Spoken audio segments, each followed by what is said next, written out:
On the left is the allegation that Chief Justice misappropriated a sum of 261,000 Ghana cedis of public funds for private travel. Daniel Ofori further alleges that the CJ traveled with her spouse, that is her husband, and with a child with the aforementioned public funds, when her spouse and child are neither members of the judiciary nor work within the judicial service. So this is Daniel Ofori's first allegation. There are three categories of allegation: financial, court matters, and then another one. I'll show you all. Give me just 5 minutes. So this is the matter, that she has spent this amount of money traveling with her husband and her daughter. This is what we found. That the said travel package is provided for in paragraph A9 of the policy on foreign travels by the head of the judiciary and superior courts judges, approved in 2010 and reviewed in 2019, and it allows the CJ to bring along a spouse and another person of her choice on foreign travels. This has served 4 chief justices, to wit, Georgina Wood, Sophia Kufu, Justice Eni Yeboah, and Justice Tokonu, the present CJ. So where is Daniel Ofori coming from? Even we were able to find the policy on travel, and that's what we did. Once we saw the thing, I said, okay, let's get the today is what, Tuesday. We've been working on this since I think last Friday. So we said, let's get the is there not a policy for traveling? So we picked up the policy. It is clear in there.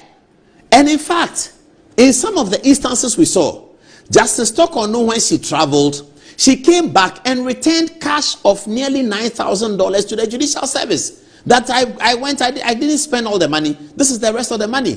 When I saw it, I was telling my people that, but this, my Lord, $9,000 you can issue to buy. Say that you bought books from London or something, buy something. And they said, well, that's how she is. She's like that. She went, she came, she brought the money back. So because they raised this allegation, it has allowed people now to look at it. And everybody's finding out, oh, the last time Justice Tokonu traveled, we gave her some money. She brought back $9,000 that she didn't use it. This is the kind of person they want to impeach for corruption. So how many ministers, how many ministers travel with the impress and come back and go and give the money to the chief director that I didn't spend the money, finance manager, here's your money.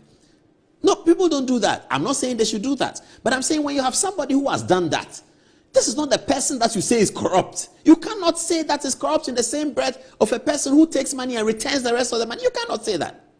But anyway, so this is the policy. And viewers, you can check, you can verify. Tomorrow, call the judicial secretary, journalists, everybody, check. What is the travel policy at the judiciary? Check it, it's there. They'll give it to you. They gave it to us easy. They'll give it to you. It's a public document. It's not a secret. And the document says that it is, so it's in paragraph A9. So when you take the policy, don't go far. Just look at paragraph 9, A9. Let's look at paragraph A9. And that policy is on foreign travels. It's by the head of the judiciary. So this is a policy that came in 2010. It has existed and it was reviewed in 2019. Reviewed to add security, actually. It has existed for Justice Georgina Wood, Justice Sophia Kufu, Justice Eni Yeboah, and Justice Tokonu. And this is what they want to impeach her on. That she traveled with her husband and traveled with her daughter. And this is the money that Justice Tokonu returned, 9,000. This is 260 something. That's what they're talking about. Is that not what they're talking about? No, that was another one. Another 14,000. So they have 2 of her trips. This one and another one, the one that she returned the money. They don't say she returned the money. Maybe they don't know. Daniel Ofori doesn't know. I can understand. But this is what we found out. Anyway, let's go to the next one. It says, this is a very important one. Very, very important. Again, because Mr. Chikata is lawyer for Daniel Ofori, and Mr. Chikata is also lawyer for Gyakye Quayson. And the Attorney General told us in his press conference, when he was asked by journalists, why didn't you enter nolle prosequi for Gyakye Quayson? Dominic Ayine told the journalist that Chachu Chikata has told him that as far as he, Mr. Chikata, is concerned, the Gyakye Quayson case will be won. So he need not enter nolle prosequi. This is the conversation the Attorney General reported. This kind of conversation going on in the judicial circle. This is what the Attorney General reported. The letter the Attorney General told Ghanaians that he did not enter nolle prosequi for Gyakye Quayson because Mr. Chachu Chikata, who is lawyer for Gyakye Quayson, has told him, Dominic Ayine, that as far as he, Mr. Chikata, is concerned, the Gyakye Quayson case is doable. Were you the one who said that you need X number of bags before they brought them here? No, please. You were just there and they brought it? Yes. So it's not as if you needed that you made a requisition. They looked at the number of cities that Who looked? I'm saying, did you make a requisition? No, please. So you were just there and they dumped it on you. And you obviously don't have need for it this year. No. You don't have need for it this year, do you? No. You don't have need for it. No. So this thing will be here. The year is over. Yeah, they'll be here till next season. The year is over. In terms of your CD and all that, it's already over. I mean, what kind of nonsense is this? The committee report you gave that time, you have done over 90% already. Yes. So it's over. Yes. It's over. Because when you did that report, you said you had done 90%. Yes. So why would they bring all these things here? Why do you import all these things? We're just importing things that we didn't need. And you come and dump these things here.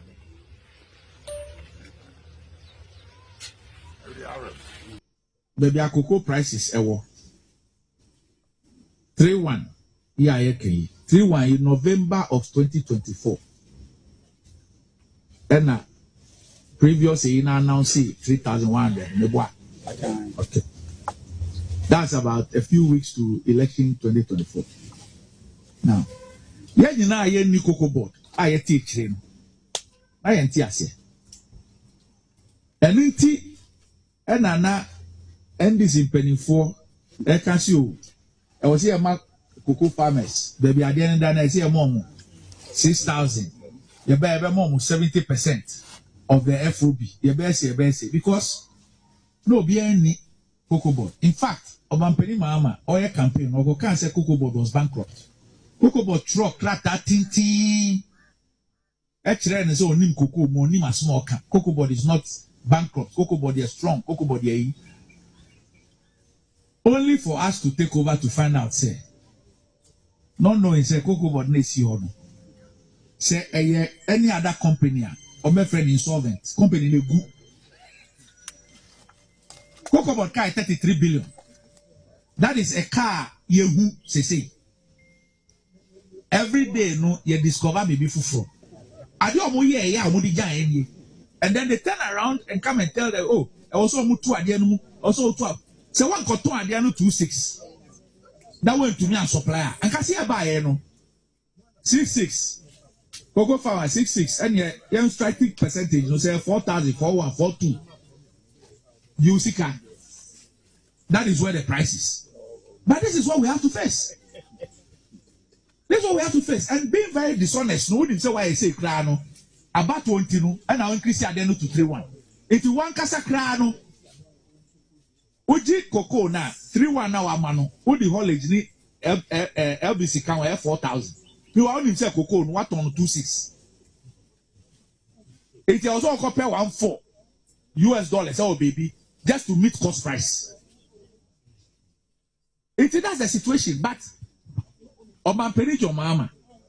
But then you say, I will say, if you are for no enya in Faswo. This is a fund that actually paid 1.4 million US dollars for rent. Hold on. 1.4 million US dollars for rent. Dollars? Yes. For rent of how much? What period? For rent of the office that you occupy? Yes, and it's a cubicle actually. Directors have their files on the floor, and the one who rented it to us is called Kwabena Kufuor. He's President Kufuor's nephew. Kwabena Kufuor. Exactly. He's President Kufuor's nephew. Yes, he told me himself. That's when they came begging me. And I thought it belonged to us. Mm-hmm. Even though it's small, it's something we could have worked on. Mm-hmm. But no. Mm-hmm. They first paid rent for 2 years. That is 2021 to, was it?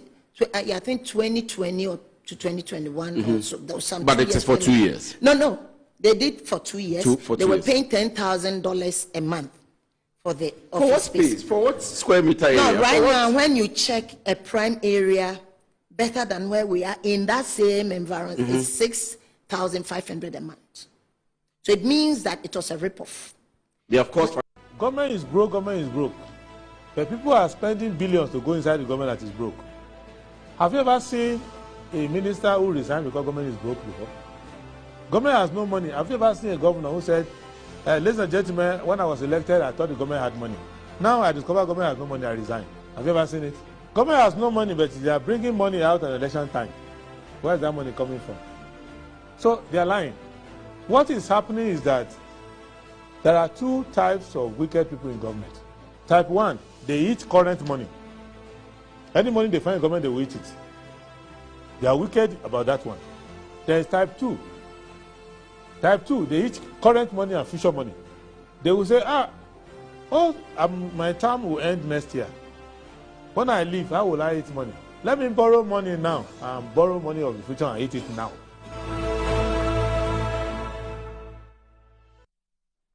All right, good morning. Good morning. Thank you very much for joining us on Good Morning Ghana on Metro Television. Today is the 25th of April 2025. Well, it's a special day for me, but yeah, today is 25th of April 2025. And this indeed is the day the Lord has made, and we're glad we're in it. We're thankful to the Almighty God for giving us another rare privilege of coming back to join the nation's conversation, what's happening in our dear country, Ghana. Once again, my name is Moraudu, and before I let you in on my guest for the show today, let me just walk you through the front page stories or the headlines of the newspaper. So, Daily Graphic. Daily Graphic this morning reports that free parts for 2 million schoolgirls move to restore dignity. President. FIC probes Akonta Mining, Wontumi. Halt suspension of CJ, Otafu MP tells Supreme Court. New sanitation laws required, according to MP. The Ghanaian Times. Observing World Malaria Day, commit resources to eliminate malaria, Professor Binka. Zoom Lion assured of government 1.2 billion debt settlement. President launches free sanitary pad initiative to benefit 2 million girls. DVLA launches national community outreach to improve service delivery. Daily Guide. Reverse Tokonu suspension as far to Supreme Court. 1 killed, 3 injured as soldiers opened fire on mourners. Don't renew Zoom Lion contract, it stinks. Manasseh tells YEA boss. NACOC seizes 73 cocaine slabs bound for Netherlands. FIC probes Magdan, Wontumi over financial transactions.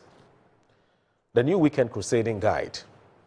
Ex-Signals Bureau's boss, wife Hall AG to the dock for defamation. Dame moves to pull stopper on CJ's suspension as Otafu MP files injunction. GBA wades into CJ's suspension blues, urges parties to use rule of law as guiding principles.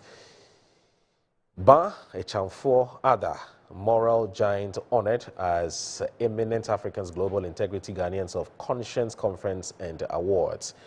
Parliamentary Select Committee lauds Zoom Lion's investment in sanitation. NDC base fumes of appointment to Lands Commission. The Insight. NPP guru blast Bawumia others says Ghana deserves forgive me, not thank you tour. ECOWAS common currency, central bank dream still alive. Ablakwa. Let's prioritize healthcare for the underprivileged. Health Minister appeals to government facilities as he donates equipment to TTH. There's Woodfields denied allegations of using police to harass and arrest fishermen family at Unungwa. Demonstrations planned across the globe on April 25 in solidarity with Gaza. The Herald. Comatose feeder awakened by Justice Tokonu's suspension. Nitiwul and others spent $8.8 million on 53-year-old Soviet military vehicles from Azerbaijan scrap yard. Wow. That's interesting, isn't it? Mohammed gives updates on Vice President health, recuperating and very well. Ganaba takes measured stance on Chief Justice's matter. No fault, no blame, promises rule of law. World Bank backs government 500,000 youth jobs annually as energy sector faces $2 billion gap. Ghana rolls out chip-embedded passport on Monday with 24-hour service courier delivery. The Informer. Don't be selective in the Galamsey fight. Coalition advises government. Health Minister appeals to doctors, urges dialogue to resolve impasse. Shun religious tribal politics. Bawumia urges Ghanaians. Army Chief warns Boko troublemakers. We will sanitize Ramsar site. TDC boss warns. The Inquisitor. Removal of Chief Justice Arabe's head on the guillotine. Gold Board begins licensing of gold vendors in Ghana. World Bank to help create 500,000 jobs for Ghanaian youth annually. National Service military training starts from August to 2025. The Daily Statesman. CDM describes CJ suspension as constitutional breach. Mahama faces legal challenge over suspension of Chief Justice. Clean environment saves lives. Zoomlion appeals for sanitation policy support. Police seeks court order to reroute anti-Galamsey demo. Fremo Paritashe's lives at orphanages. The Publisher, or the New Publisher. Suspected money laundering deals. IFC investigates McDonald's cash. 50 big names on surveillance. Lebanese Nigerians top list. MP files suit to reverse suspension of Chief Justice. CDM challenges neutrality of committee probing CJ petitions. GBA urges respect for rule of law in plot to remove CJ. The Custodian. MPs praise Zoomlion's investment in sanitation sector. Presidency pushes police to stop anti-Galamsey demo. Samira Baumia redefined the second lady role research report. CDM opposes tainted committee probing Tokono. GJA blast OSP for harassing journalist Gordon Asari Bediako. The Daily Post. Acting CJ directs registrars to submit all new cases applications for court assignment hearing dates. President Mahama launches free sanitary pads for girls in school. The Catholic Standard. Archbishop Kofi reminds President Mahama of Galamsey promise. 9 days of mourning for Pope Francis exhibits the transformation of Easter in your dealings. Adieu, Pope Francis. Bishops, national leaders pay tribute to him. Book of condolence opened at Nunciature, and there's an editorial. Pope Francis, the pontiff who walked faithfully with the people of God. Business and Financial Times. Traveling from Accra to Kumasi is a nightmare. $9 billion lost annually to corruption, tax evasion, and smuggling. VCTF welcomes President's push for National Venture Capital Fund. Backing youth women-led startups. MPs reassure Zoomlion of government's debt settlement. Technology offers best bet to tackle tax revenue leakages. Dr. Boache Yadom. And that's it for the front page of the various newspapers that we have received this morning. I'll return. When I return, I'll let you in on my guest. Please stay with us.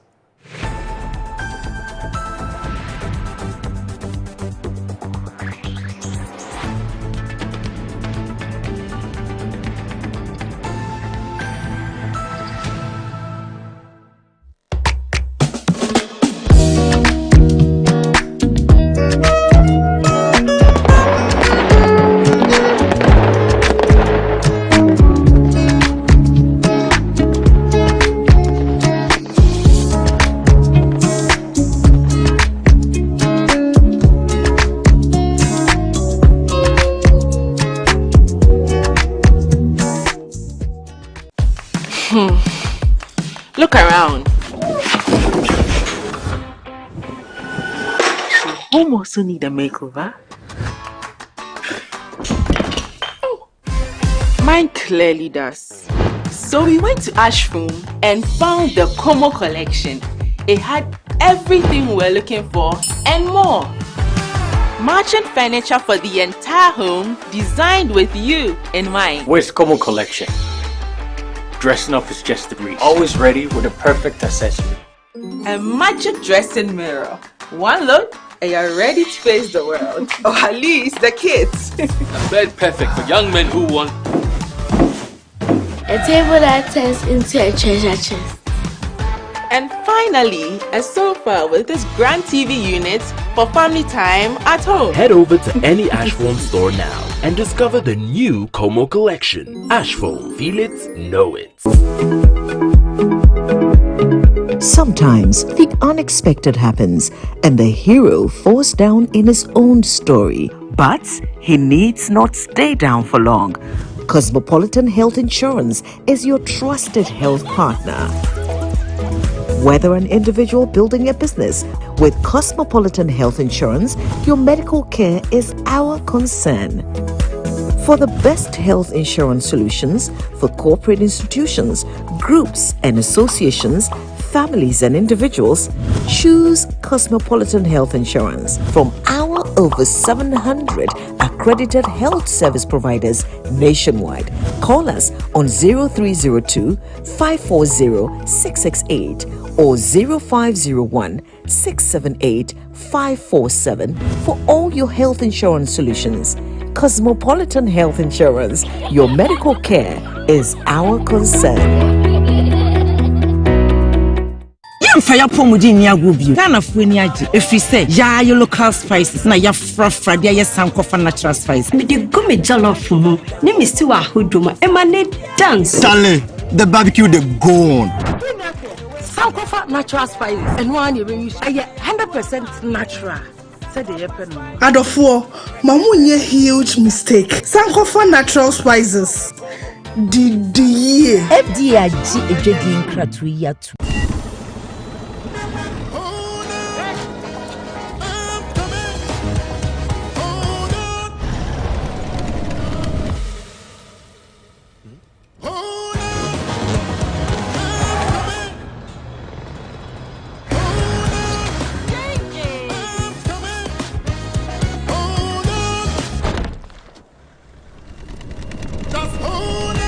Taste this holiday for 249 Ghana cedis.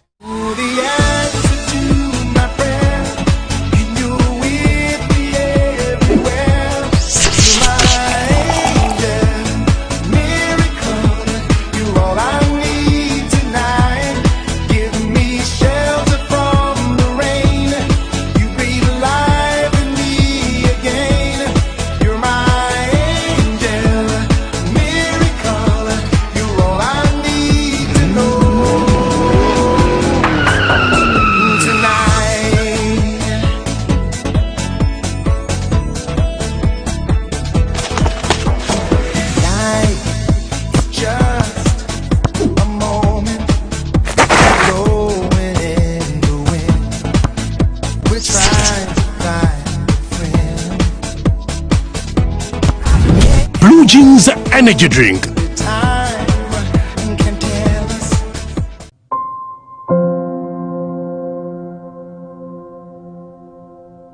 Ama, nansi mi jeno wo bin enko ye kwao. Ama ma ye bohu se kontomra akija. Nansi me hu se me nyo basi makura. Ama me kunu ni me into kwankwa. Oyiwa. Enye mo ko. Give us GC mixture and any capsules. Aye numbum. En ho asem na mo kana. Ebua emma ene meme nyina. Ne ma wo ba ye obesima. Na be ma so aye be masima. Ya, we be bua wuku. Ama ne giant sa wo de hye ne botum. Na wanyinya na nim tisese ne wo yi chokwa.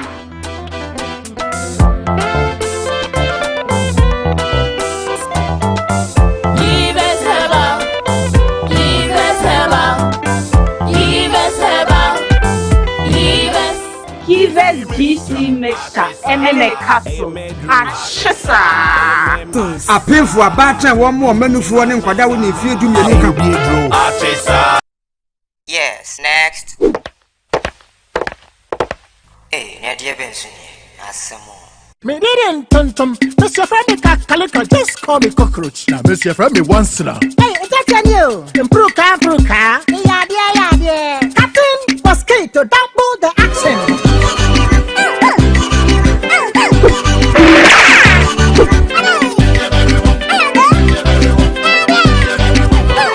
Me did it, Sasso spray. Mr. Friendly Sasso quell. Yeah, go to my Sassa,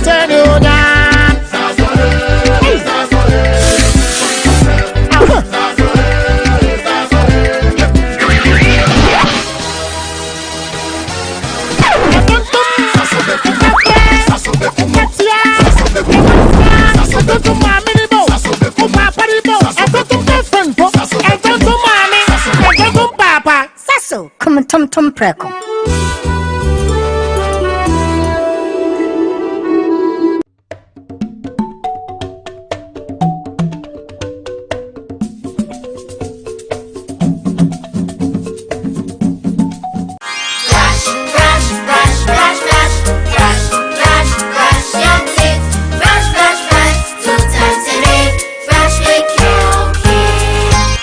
my friends, my name is Kelkit Toothpaste. Wow. I was made to be gentle on your gum but protected.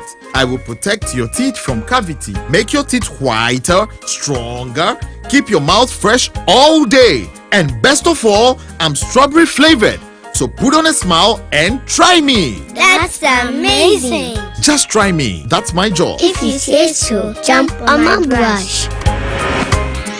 Makes your teeth stronger, chicky whiter, chicky stronger. Yay! You did it! I'm glad you like your new toothpaste. Don't forget to brush both day and night. Kelkits, happy smile.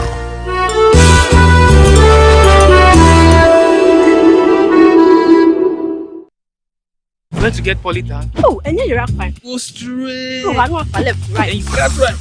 Ghana na ye wono. So when you do more, and ye data. Oh no! Abe, na here. Me pe Polytank ato. Enu ti na me nua ba yo tu pe bia ba you. O food to bia, e de enjoy ye kura. Akuya bulambo kotoman. Emu ha. Like they took my eyes. So go to the distributor and you give the original Polytank. You get a sound? Polytank, Papananka Sankasa. At the Driver and Vehicle Licensing Authority, DVLA, our mission is to promote good driving standards on our roads and other public places. We can only achieve this by ensuring that every driver and vehicle owner has access to quality services and the right information to stay compliant with road safety regulations. This is why we are excited to introduce the 2025 National Community Outreach Program, an initiative designed to bring our services and education closer to the public. This initiative is to actively engage transport unions, corporate entities, and communities. We invite you to stay connected as we bring DVLA services right to your doorstep. At DVLA, your safety will continue to be our concern.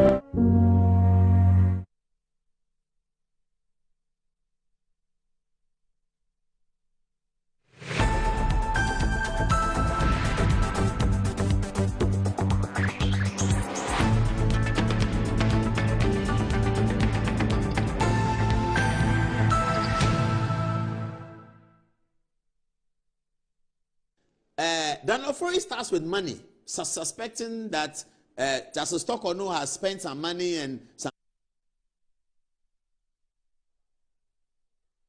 We're live in Good Morning Ghana on Metro Television. This show is also live on 94.1 FM. For those of you who want to monitor the show or you want to follow the show on radio, it's on your radio dial, 94.1. I keep saying it doesn't have a name yet, but what I can assure you is that it's crystal clear. So 94.1. Maybe you want to leave home, you want to monitor, do just that. But let me also say that Polytank is proudly associated with the Good Morning Ghana program. And look, Charlie, this is Ghana, and you only get deceived if you're not sure of what is on the market, what you're buying on the market. So when it comes to water storage tanks, the name we all know is Polytank. Now, it has been with us for over 30 years and has been trusted by all these generations. And so make no mistake, always choose Polytank for guaranteed quality. It's available at the same price across the country at Polytank partner shops. It's whether it is Rambo, Hippo, Sumo, or Super Sumo, durability is their hallmark, and durability is always assured. Polytank, the original, always the best. Papa Nono, Ankasa. And let me just warn you that Polytank does not request for Momo payment online. Polytank doesn't do that. They don't request for Momo payment online, so beware and don't fall for any scam. Let me also say that Blue Juice Energy Drink is also proudly associated with the Good Morning Ghana show, and Blue Juice Energy Drink has been on the Ghanaian market for over 20 years, and we already know what it does for the body. It contains many vitamins and nutrients, and it has taurine and guarana as well. So Blue Juice Energy Drink has been tested, it's been tried, and it is indeed, has been hailed by many as the best. So Blue Juice Energy Drink is for bold and active men and women, and it's in shops nationwide. For bulk purchases, contact Budget Cash and Carry Limited on 020-812-190, 128190 or 055 001 000 055 001 0000. So my guests have taken their seat, and it's a very interesting guest that I have today. Both of them are lawyers, and of course they're politicians as well. They will talk a lot of law that I can tell you today, but not a boring one. So the Honorable Ejapa Mensah, as we affectionately call him, is one of my guests today on the show. He's a former deputy minister for energy, and also a former minister in charge of the tourism and creative arts sector. So Andre Ejapa Mensah, good morning. Thank you very much for joining us. Morning. Good morning. Oh, how are you doing? Good to see you. I'm doing well. Yeah, always a pleasure to be here. It's been a while though. It's been a while. I think the last time you here must have been 2 weeks ago. Yeah. Yeah. Anyway. When we go offset, I would teach you how to pronounce my surname properly. Okay. It's Mensah. Oh, Mensah. Yes. Okay. Mensah. That's right. You know, we used to have the same, back at City FM, we used to have the same challenge with my colleague, Bernard Avle. Okay. And at the time, we're co-hosting the City Breakfast Show. And I'll say, Bernard Avle. So a man called me one day and said, he's not Bernard Avle, is Bernard Avle. And since then we were put to, we're put in order. And since then I say Bernard. If we are going to struggle, let's get him an Akandi. So that he will solve the problem. Like a Tamaklo for You can suggest one. If his name were to be Eduji, would we be struggling? Yes. But Eduji is a difficult one for some people to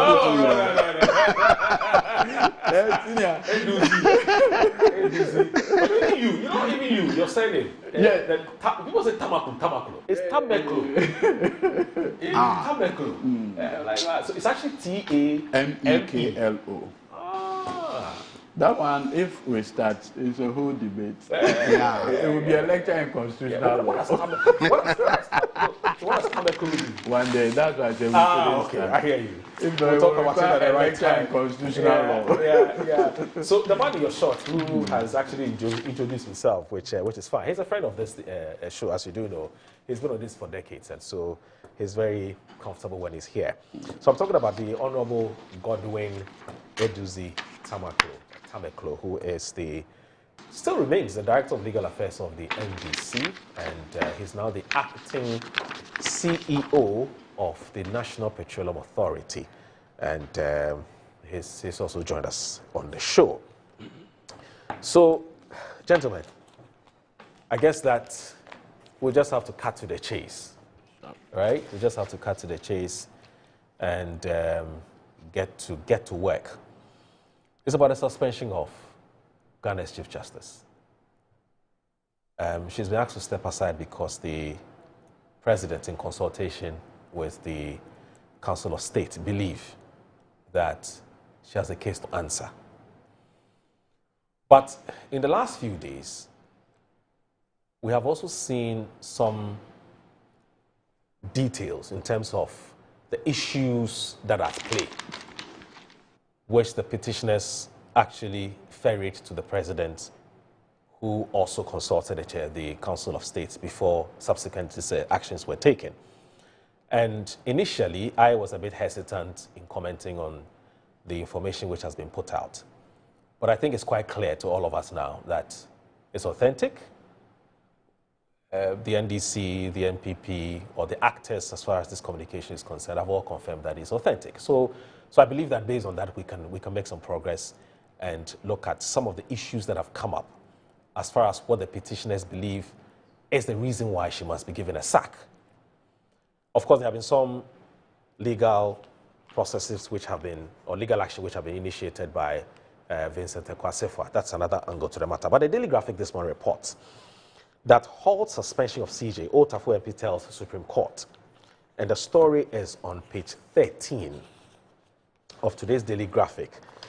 Now, the story says that So it's by Iwan Emmanuel Ebo-Hoxen, who says that the Member of Parliament for Otafo Vincent Kwasefwa has filed a new application asking the Supreme Court to halt the suspension of the Chief Justice, Justice Gertrude Sake Tokonu, by President John Dramani Mahama. The application for interlocutory injunction filed yesterday is also seeking an order from the Apex Court to put on hold any action that could lead to the potential impeachment of Justice Tokonu until the final determination of his writ, challenging the constitutionality of the matter in which the President had handled the intended impeachment process. By the above relief, the MP wants the Supreme Court to halt the work of the 5-member committee established by President Mahama to investigate the 3 petitions seeking the impeachment of Justice Tokonu. Meanwhile, in a dramatic twist, the acting Chief Justice, Justice Paul Bafo-Boni, has directed all registrars of the court to refer every new case to his office for assignment. It was contained in a memo issued by the Deputy Judicial Secretary last Wednesday. This is the second application for interlocutory injunction filed by the MP after invoking the original jurisdiction of the Supreme Court to declare the impeachment process unconstitutional on March 27 this year. The first application for interlocutory injunction filed on the same day, the substantive writ was filed was seeking to restrain President Mahama from consulting with the Council of State on whether or not the 3 petitions establish a prima facie case. Now, that application is expected to be heard by a 5-member committee or a 5-member panel of the Supreme Court on May 6 this year. Mr. Sefa is of the contention that President Mahama violated Article 146 of the Constitution and other provisions pertaining to fair hearing by failing to first notify the Chief Justice and obtain her response before initiating the consultative or the consultation process with the Council of State. And the story goes on and on and on and on and on and on this one. Of course, we've also heard from the Ghana Bar Association on this same matter. And I just want to read that before we get to the business of the day. What's the Ghana Bar Association statement that he issued? Good. So the GBA waits into CJ suspension blues, urges parties to use rule of law as guiding principles. Now, it's GBA. Okay, good. Now, the Ghana Bar Association has waded into the controversy that has greeted the processes leading to the suspension of the Chief Justice, urging the parties to adhere to the rule of law as constitutional processes unfold to determine the fate of Chief Justice Gertrude Tokonu. While the GBA recognizes the constitutional prescriptions for the removal of the Chief Justice under Article 1466 to 10 of the Constitution, and mindful of the fact that presently the entire matter is sub judice, it is the hope and belief of the Ghana Bar Association that the actors involved in the whole process would have the time-tested tenets of the rule of law as their guiding principles, that in its application follow the spirit of the law. The association also urged all stakeholders involved to, no matter how minimal their roles, to be guided by Article 296 of the 1992 Constitution by the exercise of their discretion. It is expected that persons who play even the minutest role in this process will bear in mind Article 296 of the 1992 Constitution, the exercise of discretion, and will act in a manner that safeguards and enhances independence and image of the judiciary. Now, let me start from you, Godwin. You have read the content of the petition which was sent to the President, and also the responses which have been given by the Chief Justice, the suspended Chief Justice. There are still people who are not convinced that the matters which have been raised in this petition is not substantial enough to warrant her suspension and the subsequent probing into the matter by the setting up of the 5-member committee. What do you have to say about what you have learned so far about the issues that have been raised against the Chief Justice, and convince us why you think these are terrible, they're serious enough to justify the decision of the President and the Council of State? So, once again, I just want to say good morning to you and good morning to my learned senior. Maybe I want to find out how private practice is in the last 4 months. I just handed over to him. Okay. I see. Senior Bobo. Senior highest practice. This is full mischief at play. No. This is full mischief at play. I mean, my learned senior. I protest. Don't worry about don't worry at all. I mean, energy is my man. Okay. Of course, we have our own disagreements, but primarily we are lawyers. Okay. I've started going to office actively. I've been to court only once. Okay.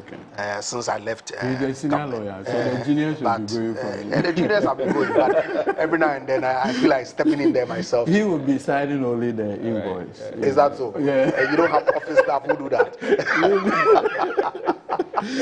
Okay, but that said, I think that you asked a very important question, and I want to start from that. Whether or not there is any basis at all. You see, one of the things that I don't want to do is to pretend that I am wiser than the Council of State members who the President, in compliance with the constitutional provision, consulted.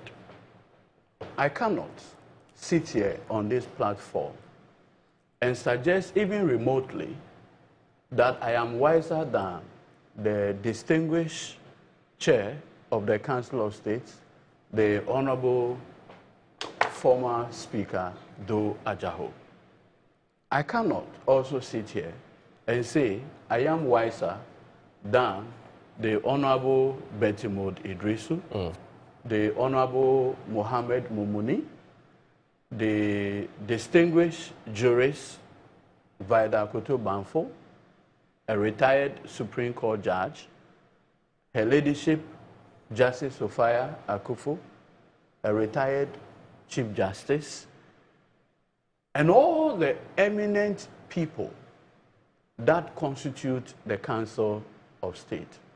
I cannot sit here for a minute and pretend to be wiser than them. There's a reason why in the superior wisdom of the framers of the 1992 Constitution, they decided to put a Council of State. Right. And now you will notice that when it comes to Article 146, there are essentially two categories of individuals that are recognized. Justices of the superior courts stand alone, and what do you call a special procedure when it borders on the Chief Justice? Right. There must be a reason. And so you notice that in Article 146, when the petition relates to a justice of the superior court, that's a high court, Court of Appeal, Supreme Court, stand alone, even the determination of the prima facie is reserved for the Chief Justice as an individual to do that. Right. But because of the unique role, the countervailing position of the Chief Justice in ensuring that there is proper checks and balance, the framers of the Constitution say that when it comes to the Chief Justice and her removal process, go to the Council of State, wise men, and let them properly advise. Let the President consult them. I am being called upon at this juncture to impugn the reasoning, the finding that those wise men and women have decided. Do I even have the capacity to do that? Obviously, it creates a challenge. And so I strongly believe that in the wisdom of the framers of the Constitution, they realized that the Chief Justice is just an important person, stand alone. Look, when it comes to commissioner, any of the commissioners of the Electoral Commission, Article 146, however, it is the Chief Justice stand alone that makes the prima facie determination. Right. The Auditor General and such heads of independent constitutional bodies, it is the Chief Justice stand alone. However, once it has to do with the Chief Justice herself or himself, the Constitution and its framers said, no, go and consult. I used to live close to a palace when I was growing up in Pandu. Yeah. and there was the chief there, people take their conflict to him to solve. Right. When he's done, he will say, I'm going to consult Abrewa before the final verdict will come. It's an admission by the chief that, one, all wisdom does not reside with him. Right. So he wants to go and consult. So the framers of the Constitution, realizing this, said, no, Mr. President, given the petition, in the case of Chief Justice, well, because this one relates to the Chief Justice, go and consult the Abrewas here, the Council of State. Now let's go back to the conversation. Right. When President Mahama received these 3 petitions, what did he do? His spokesperson, the Honorable Felix Kwakye, publicly issued a statement and said, the president is in receipt of 3 petitions. In accordance with the constitutional provision, Mr. President would forward same to the Council of State for the consultation process. Just when the president through the spokesperson made this announcement, I think it was a Friday or so, then we saw that a writ had been issued. The plaintiff being my learned friend, Vincent Asifua, MP for, I think, Old Tafo. Perfect. Now, if you look at Relief 1 of the writ, and incidentally, his lawyer happens to be the former Deputy Attorney General, former Attorney General, Godfred Yeboah-Dame. And I will say, if there's anybody that has a better appreciation relative to these impeachment processes, I should think Godfred is. Why do I say so? Because the removal of Charlotte Osei was when he was Deputy Attorney General. Right. And he advised Akufo-Addo accordingly on those matters. So he has that experience, having advised a former president on the procedure.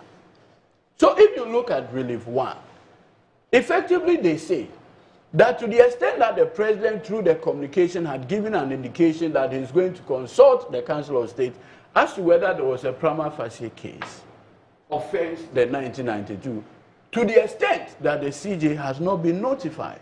So I remember me when I saw the Relief 1, I said, in fact, I even posted it on my Facebook page. I said, my brother Vincent Asifua, how did you know that Her Ladyship, the Chief Justice, was not notified? Are you in communication with her? Is she the one who provided you that information? Not long ago, then another private Ghanaian citizen, for that matter, issued a writ, this time around not with a lawyer. So it's okay.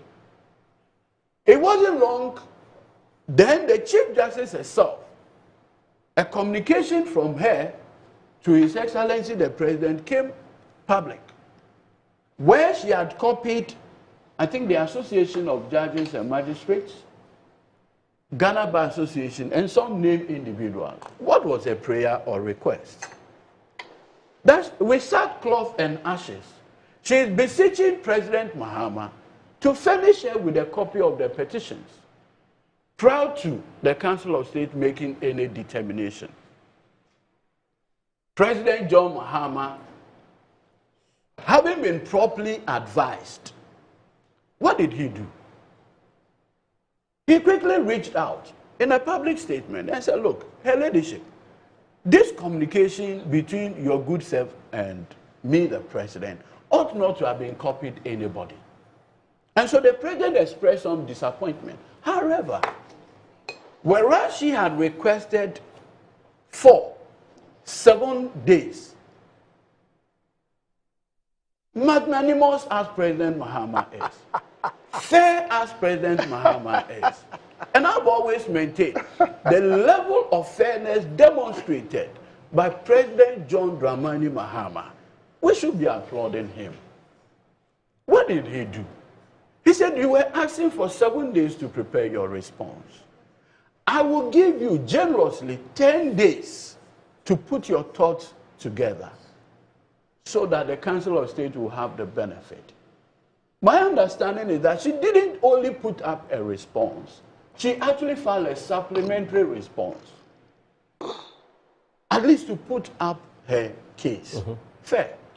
Not only that, she provided her response with documents to the Council of State. My senior and I here, we appreciate. When somebody issues a writ against you, and in your defense you say, I join issues with you, what you are effectively saying is that there is controversy. There is the need for determination by a judge. And that is where, oftentimes, you see that the matters are set down for trial. That is the stage where we are. It's called prima facie. So that on the face of it, it is not frivolous. It is not vexatious. In the sense that it is not like a pack of lies. The person assuming, and I say this with caution, assuming the person says, okay, you have taken 1 cedi. Then you say, yes, it's true, I took the 1 cedi. However, this is the justification why I took the 1 cedi. What it means is that you have joint issues with the person. So now the question is, you need somebody to now make a determination that, okay, the 2 cedis you took is actually in accordance with the procedures that allows you to take 2 cedis and not 3. That is the whole essence of prima facie. Nothing more, nothing else.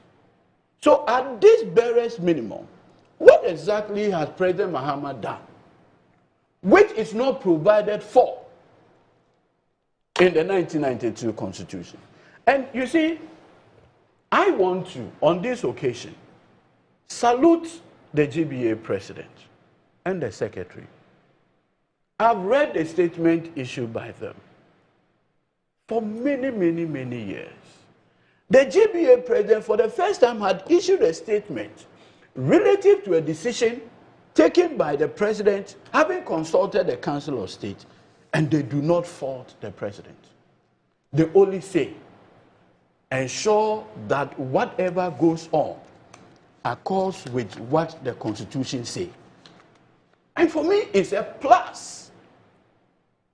In the past, and I'll tell you this, when President Mahama appointed His Lordship Justice Puaman and Yao Apao to the Supreme Court, the Ghana Bar Association, then led by President Nana Megache, His Lordship, went to the Supreme Court as plaintiff to fault the constitutional procedure President Mahama adopted in that appointment process. Today, the Ghana Bar Association is not saying that President Mahama has done something contrary to what the Constitution says. It only says that, Mr. President, and all stakeholders involved in this impeachment process, we beseech you, hold fidelity to the law. Where discretion is supposed to be exercised, comply with the dictates of Article 296. Hallelujah. I have never seen this high level of applause to a presidential conduct. That is the record of President Mahama. Now, I've always said, and I'll come back to quickly, I've seen a notice of motion, application for interlocutory injunction, again by my learned friend Vincent Asifua, led by his lawyer Godfred Yeboah Dame.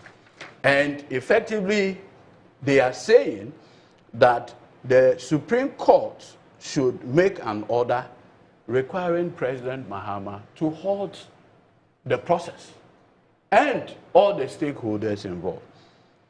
I just want to read a portion of the Supreme Court decision in Justice Paul Utaderi versus Attorney General, where in his case, he had alleged that Tiger IPI, having done their premiering and shown the video, they had undermined the constitutional provision that says that such impeachment process should be done in camera, and therefore wanted the petitions and the impeachment process that had commenced to be halted.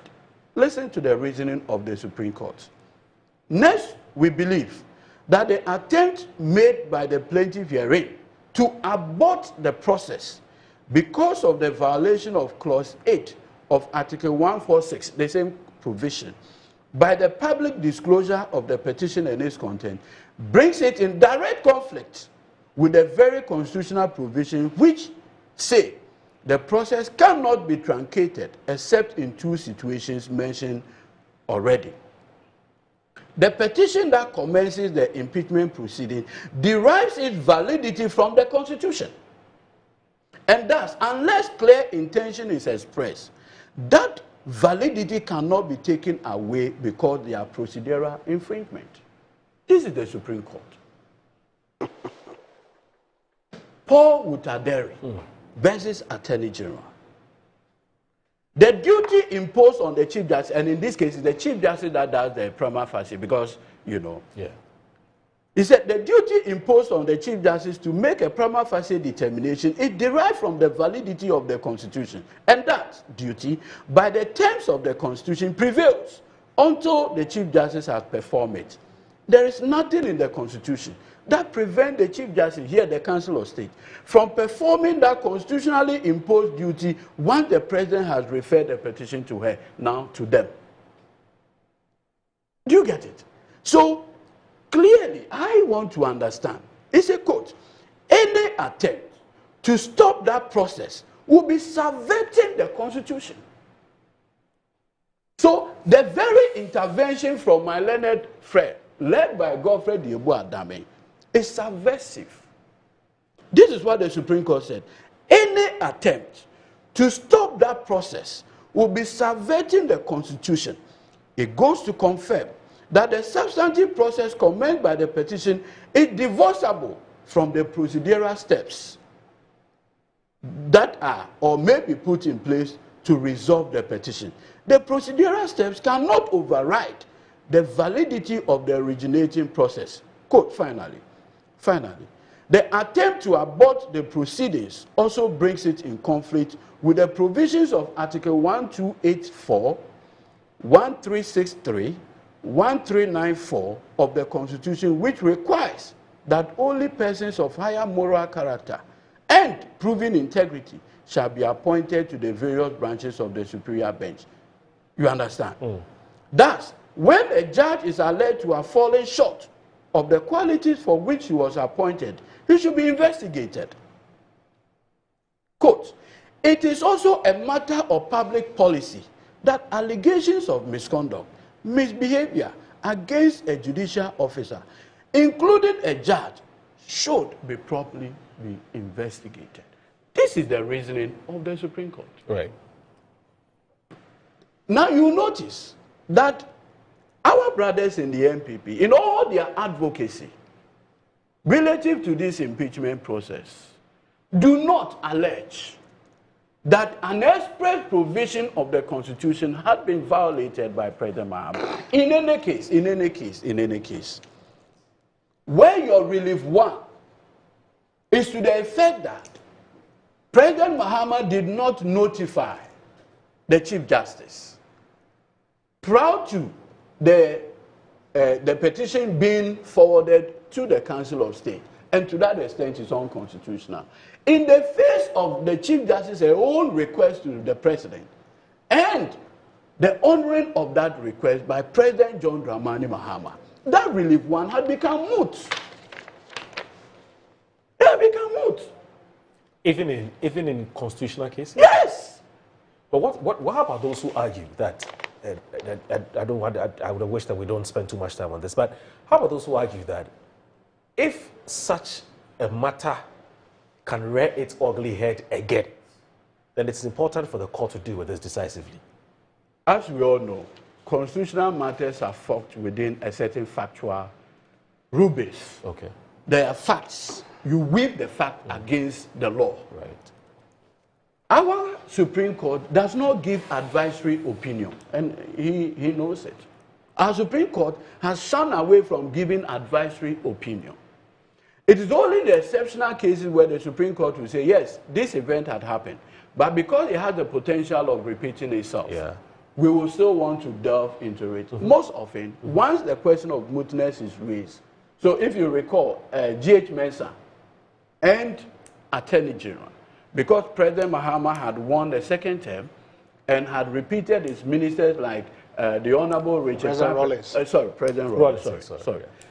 So in this case, where President Rawlings had repeated ministers like Honorable Kwame Pepra and co, the MPP led by the then minority leader, the respected J.H. Mensah, what did he do? He went to Supreme Court. By the time the Supreme Court came to adjudicating, if you recall, President Mahama said, okay, no problem, let them go to Parliament again. And Parliament by resolution handled the matter. The issue of mootness came in. But you see, in this specific case, you are saying that the president ought to have notified a named individual. That is the premise of the suit. No, Senior, with respect. Absolutely. Relief one. Relief one. And remember that the relief is what originates or invoke the jurisdiction of the courts. And so where in this case, the specific allegation against President Mahama is that you ought to have notified Her Ladyship, the Chief Justice. It's not a broad constitutional question that calls for an inquiry. You are specific. Then the woman herself, the Ladyship Chief Justice, now writes to the president and says, look, Mr. President, don't forward this. Even if you do, please permit me to respond. President Mahama said, fair. I've given you 10 days. Even though you were asking for 7. What exactly has President Mahama done wrong? Now, I want to demonstrate something to you. Consistent fidelity to the law by President John Dramani Mahama. Somewhere in 2015, a very known MPP activist and a good friend of mine, in fact a brother, Richard Nyama, Progressive Nationalist Forum, yes, brought a petition. I guess with Anodom Pre? Yes. Yes. Brought a petition that President Mahama should remove his own appointed Shraj commissioner. President Mills had appointed. Yes. But, I mean, the NDC, at the time he was vice president. Yes.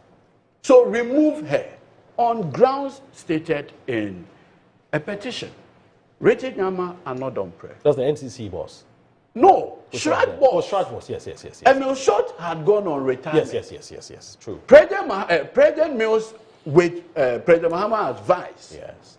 Then appointed Loretta Vivian Lamptey as a replacement. Yeah.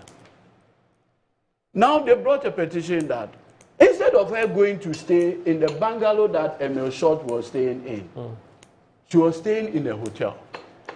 And therefore he had incurred blah blah and raised all kinds of financial issues against her. President Mahama, consistent with his fidelity and the oath he has taken, in 2015, what did he do? Praise singing. It's where is the praise singing? Look, there's an issue that we are discussing. Let's focus on it and stop this. Is it not? Is it not? Because look at the oath of office of president. Presidential oath. I, having been elected to the high office of the President of Ghana, do. And then it proceeds. He says, quote, faithful and true to the Republic of Ghana, and that I will at all times preserve, protect, and defend the Constitution. That's the presidential oath. So if he acts in accordance with the oath of office, how is that praise singing? I'm only telling you how he had conducted himself. Back to Loretta Lamptey. When this process came in, what did President Mahama? He didn't say because Richard Nyama is MPP activist, he wants to remove an NDC appointed Shraj boss. He didn't say Frank Anodom Pre, being an MPP person, had brought a petition to remove an NDC appointed Shraj boss. No, he didn't close the Jubilee House to them. He opened it up. They brought the petition. He took receipt of it. Do you know what President Mahama did? He forwarded it to the then Chief Justice, Georgina Wood. Her Ladyship, Georgina Wood, did the prima facie determination. Then led by lawyer Samson Ladi Ayenene, as the lawyer for Richard Nyama, President Mahama did everything. Gave it to Chief Justice Georgina Wood.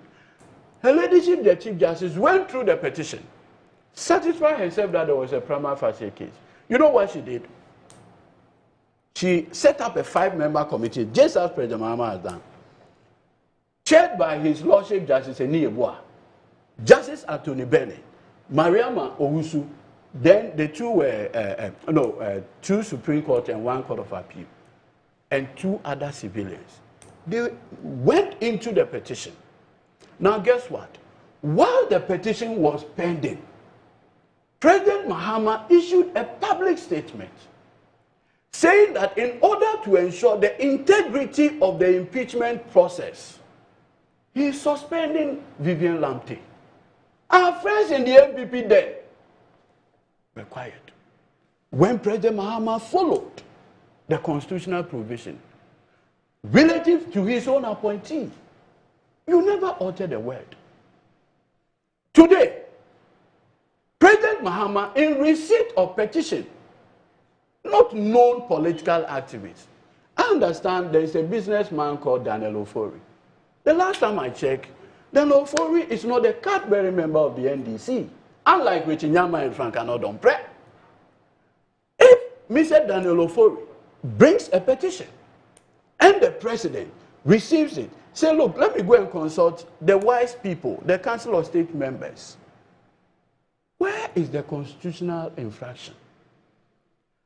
Look, the way our friends in the NPP have proceeded, particularly relative to her leadership, Justice Tokonu's, the impeachment process, it's quite revealing.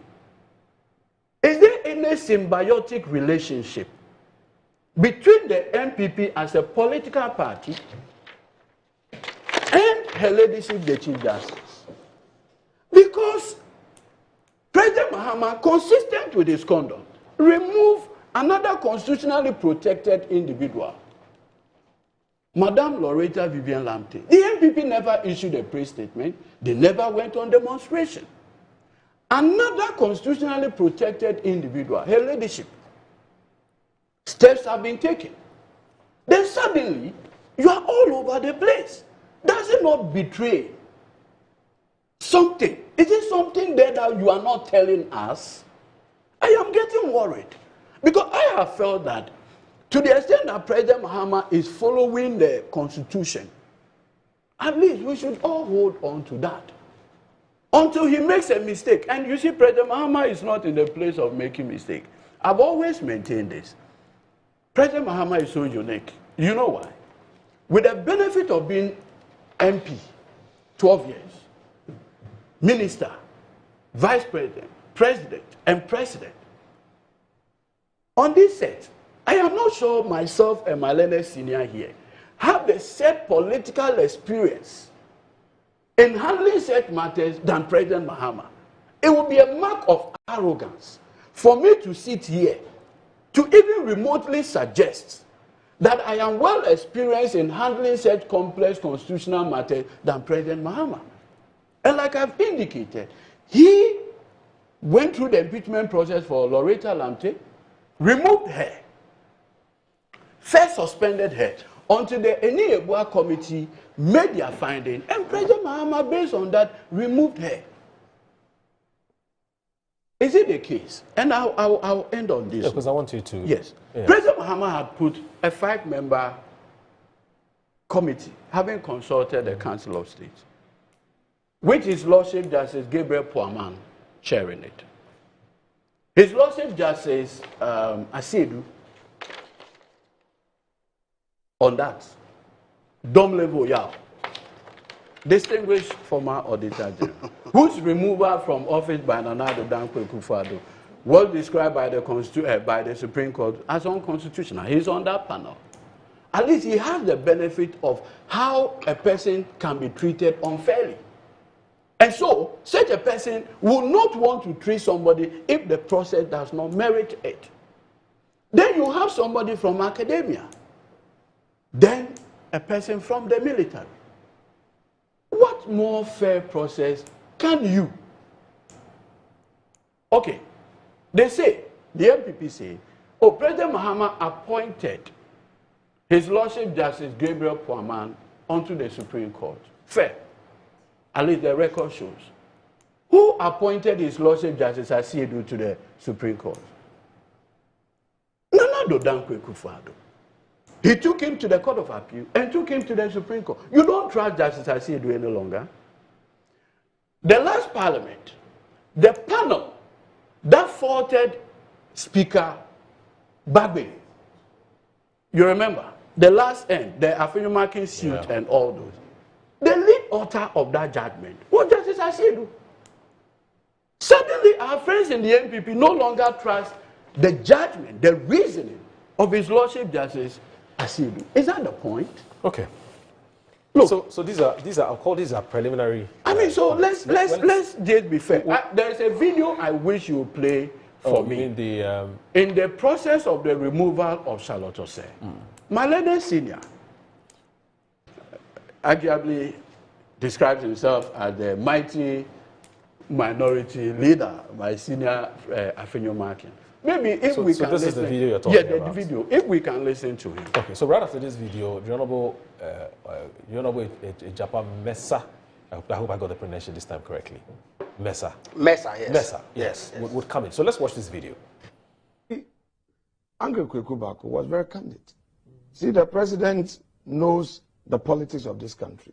So he was very specific, made reference to the petition, unsigned petition, the subsequent communication he received from the council, and all that. So he left it as it was, which is fundamentally different from what my respected colleague was trying to put out. In other words, the president made the Chief Justice aware of the deficiencies that may be in the original. He left it as it. He didn't just send it. He wrote it and said, pay attention that these are the issues. And I'll leave it to your judgment. Exactly. You see, we are talking about developing institutions. And if each time institutions try to assert themselves, we turn around to bastardize them, then I'm afraid we're not going to get anywhere. Is it the president who has removed Charlotte Osei? Or it's an institution that has done its work in accord with law and has thus made a recommendation for her exit? The NDC may not be happy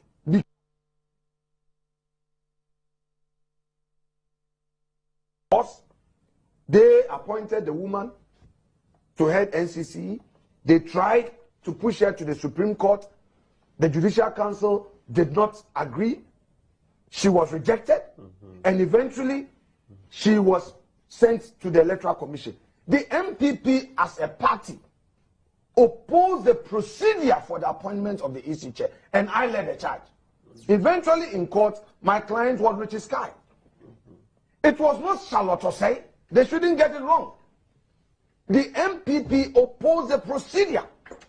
However, we looked after if the eventual appointment and the decision by the Supreme Court endorsing the procedure and all that. You remember I even raised the issue of contempt, that while the matter was yet to be tried, Mr. President had gone ahead to appoint and order, and I felt that it was inappropriate. But look, it didn't get anywhere. So when Charlotte was appointed, as a party, we had issues with the background, and we did not hide from that. But it was not an NDC, MPP person.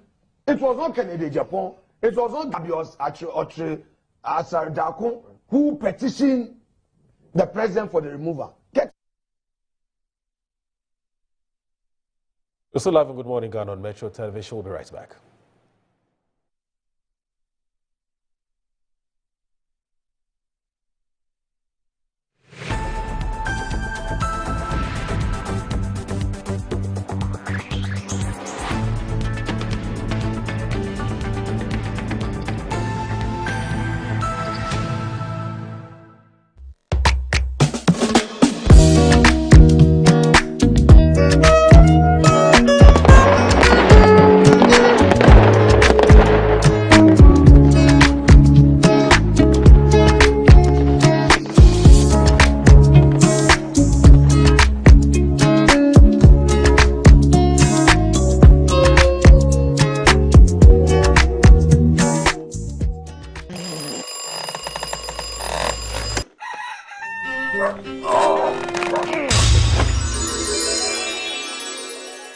Who are you? Who are you? Charlie, I'll be you from the future. Who doesn't sleep on that slice of bread you call mattress anymore? Don some slippers, then follow me. It is part of the mattress we did the front there. Yeah? That'll be the mattress where the dead put on. Wait, what are you doing?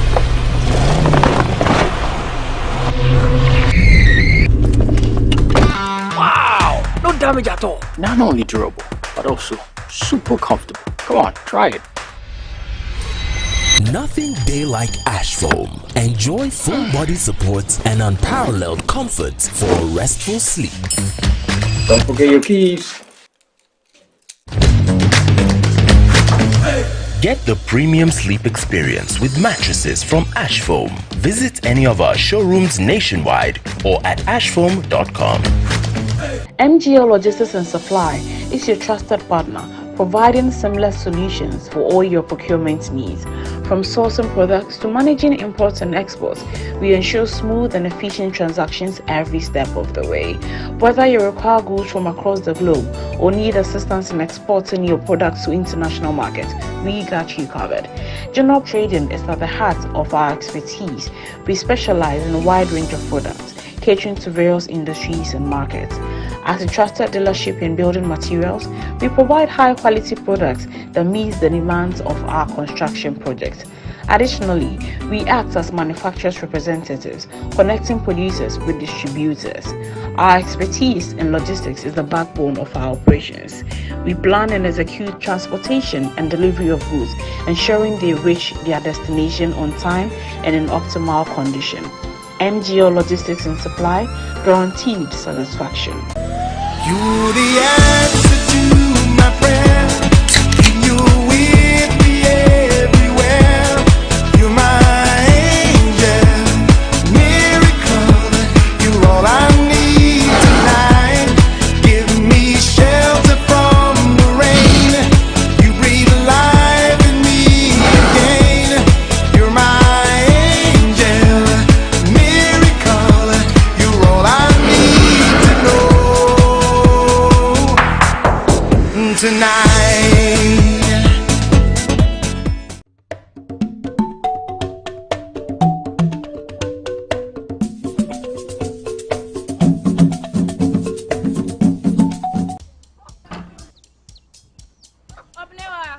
Mommy.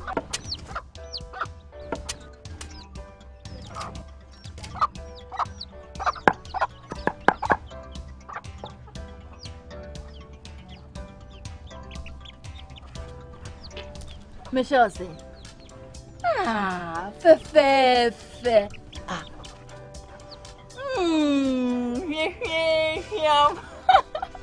Different era, better result. Time has changed and time has brought Kel Charcoal Toothpaste. Healthy gums, anti-cavity, fresher breath, and it whitens teeth.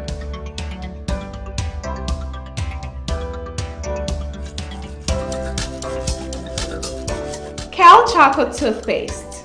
Sankofa. Yenchi. Kel Charcoal Toothpaste. Happy smile. This advert is FDA approved. Where to get Polytank? Oh, and you're right. Go straight. Oh, I want to left, right. And you that's right. Ghana na ye wono. So when you do more, and ye data. Oh no!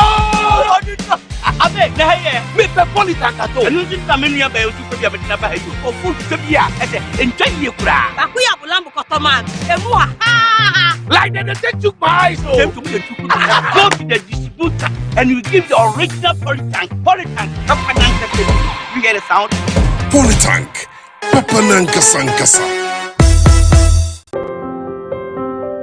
At the Driver and Vehicle Licensing Authority, DVLA, our mission is to promote good driving standards on our roads and other public places. We can only achieve this by ensuring that every driver and vehicle owner has access to quality services and the right information to stay compliant with road safety regulations. This is why we are excited to introduce the 2025 National Community Outreach Program, an initiative designed to bring our services and education closer to the public. This initiative is to actively engage transport unions, corporate entities, and communities. We invite you to stay connected as we bring DVLE services right to your doorstep. At DVLE, your safety will continue to be our concern. I'm a branch manager. Of course, I accept only quality and affordable printed souvenirs for my promotional campaigns. I'm the head of academic affairs of a very important institution in Ghana. Of course, we only deal with quality, reliable printing companies for our institution's printing materials. I'm talking about appointed time printing.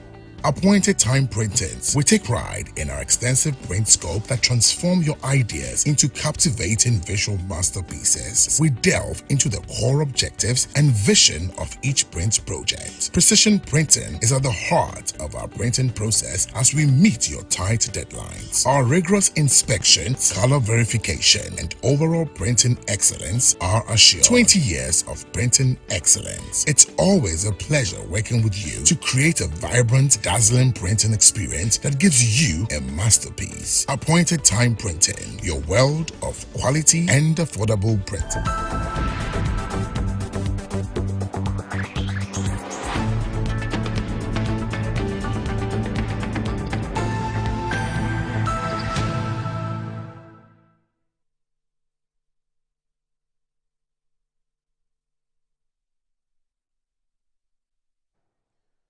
You're live and good morning, Ghana on Metro Television. My name is Aldo Moore. I'm here with Andrew Ejapa Mensah.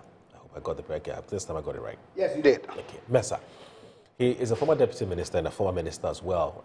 Tourism, arts, and I believe it's tourism, arts, and creative arts. And then also, he's also the former member of parliament for 2nd D. Also, Godwin Eduzi Tameklo is also the Director of Legal Affairs of the NDC and Acting Chief Executive Officer of the National Petroleum Authority. So a private legal practitioner as well. So, Andy, you have heard your colleague as he... Kenya, do you know that today is his birthday? Oh. Tomorrow? Yeah. Oh. That looks like an ambush. He was deal with this private. He was supposed to have kept the thing private. We will pond you. He has released the cast from the back. You see. Anyway, so boss, so you've heard it. Yes. What thou sayest. Let me say good morning first and foremost to your good self. Okay. Wish you a happy birthday. Thank you very much. And good morning to my good friend and now acting chief executive of the National Petroleum Authority. He says you haven't paid him a visit. He's a big man. Oh. He says you haven't paid him a visit. I don't want him to get into trouble. That's why I will not go to his office. Oh, why? Because in this our politics, if they see an MPP man visiting an NDC man in his office, all kinds of conclusions are drawn. It creates problems for the office holder. Aye. So you let me leave my brother in peace, so that they don't go and report him if you like. He's in the office till 10 p.m. sometimes. So the best time to catch him will be after 8. I don't want trouble for him. No, after 8. Let me leave him to enjoy his post in peace. God doesn't trust. Why? And to say good morning to our cherished viewers. Good morning. Today happens to be the first anniversary celebration of Christopher Nisaki Edubuahin. Okay. A brother of my very good friend, brother Charles. Okay. I was supposed to have joined them this morning at the Thanksgiving service, but unfortunately, DG calls. Let me ask for commiserations for the family and to wish them the very best. And speaking of that, speaking about happy birthdays, let me just do this so that it doesn't escape it doesn't escape us. There's a gentleman who's been sending us messages on Good Morning Ghana, even since Randy Abe's days and so on. He's been consistent. He watches us from all the way from the United States. Okay. He's one of the few people who would wake up very early in the morning. Is it guy? Makojo Boafo. Oh. Yes. Today's his birthday. He He does does it. Yes. In the United States. Yes. No? Yeah. Yes. I know him very well. Oh, you know him? Oh, yes. We used to live in Sakwono together. My regards to him. He sends me messages every time I'm on the show. Okay. Happy birthday. And he does it religiously. Yes. Oh, yes. Happy birthday. Very insightful. Yeah. Certainly. He used to be a very senior officer at the Shippers Council, Shippers Authority. All this while, I thought he was a young man. Yes, exactly. Mark is not young. Young man, you. He sent his picture to me this morning when I saw it. Oh. And he also sent it. I said, So apparently the man is the old man. Yeah. I told he's a young man. Yes. No, it's not. And he does it religiously. Happy birthday, sir. You know, I mean, happy the kinds birthday. of research materials he sends to us, I tell especially you, some of us, I tell you. and Annie as well, join the And show. you understand the Ghanaian politics. Very, Very. And he's also, like, look, he's also a very good writer. Yes. Astute writer. He writes very well, you know. So, Mark, happy birthday. Well, I asked him, you know, what the age was. He said, no, he's a young man. That's He has refused to tell me. That's all. So anyway, so Happy birthday, Mark sir. Odoboaf, with the absence of telling us how old you are today, we can only wish you a happy birthday. We appreciate you. We really admire everything that you've been doing for Good Morning Ghana. The times you've been waking up and sending us messages and giving us feedback and so on and so forth. This has been really useful, and we can only wish you the best in life, and may God continue to protect and guide you and grant you your heart desire. And so that's for myself, Annie, and the rest of the crew here at Good Morning Ghana. We really do appreciate you. Thank you so very much for everything. Anyway, so he was one of the people who mentored us, you know, growing up. Oh yeah, he's one of my. I had some very senior friends.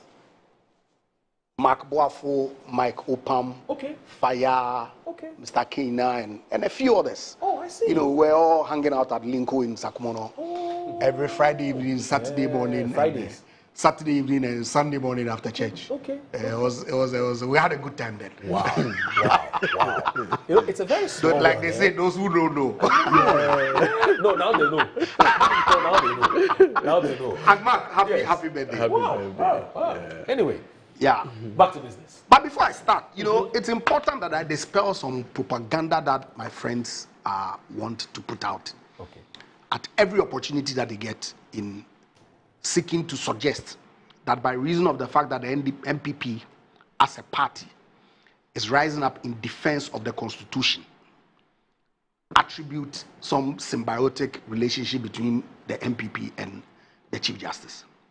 Why? When they were up in arms during the processes for the removal of Charlotte Osei, was it because there was a symbiotic relationship between them and Charlotte Osei? Let's stop that. Okay? And he goes to say that why is it that the MP for Tafel South is the one who has filed the writ?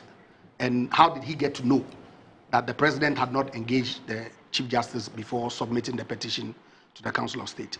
Why? If the president had done that engagement, why was it difficult for them to put it in a statement that following engagement with the Chief Justice after the receipt of the petition, we are proceeding to submit them to the Council of State?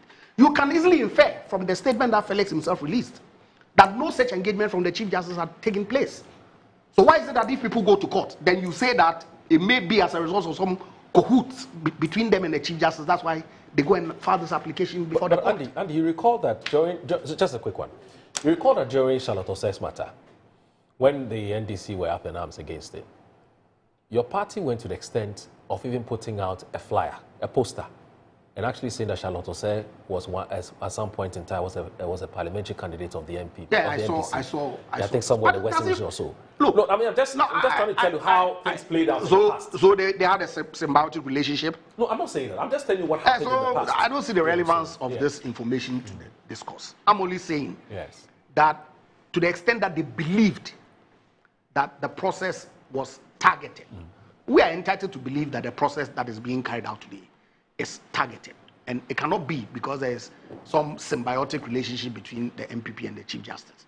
So that assertion, you know, it falls flat on its face. Let's stop making those comments in the public space. Isn't it interesting that as lawyers, we are in a position to criticize decisions of the apex court?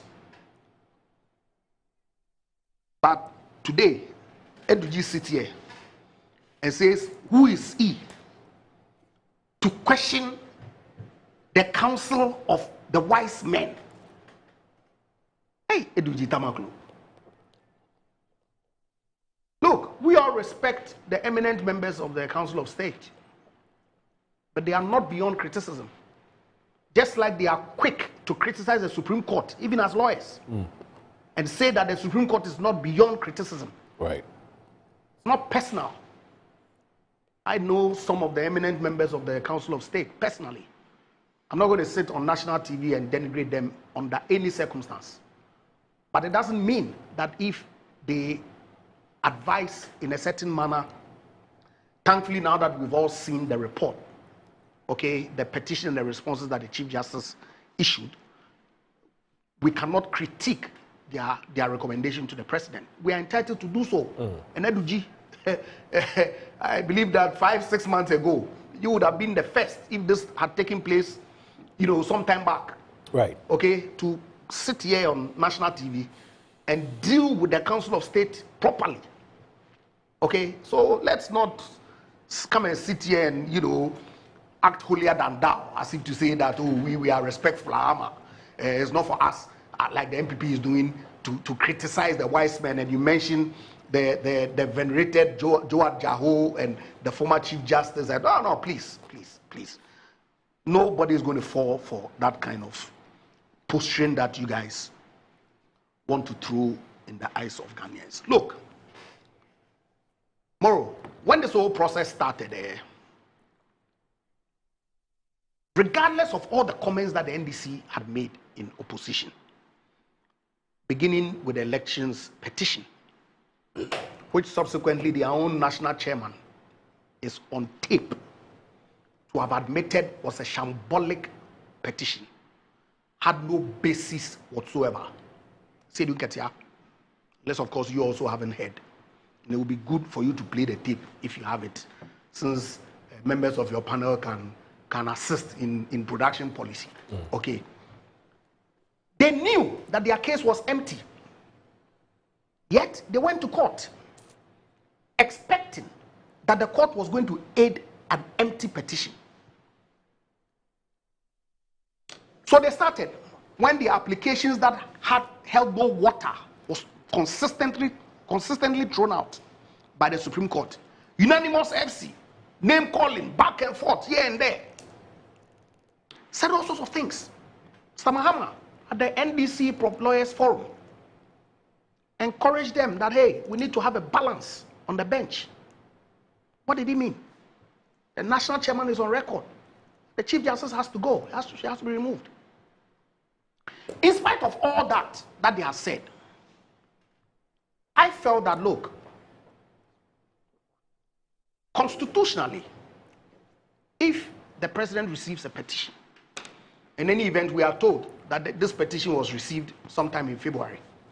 They kept it until 25th or so March before they forwarded it to the Council of State. I suspect that maybe it's because the composition of the Council of State was not in place. So I'm not going to fault them.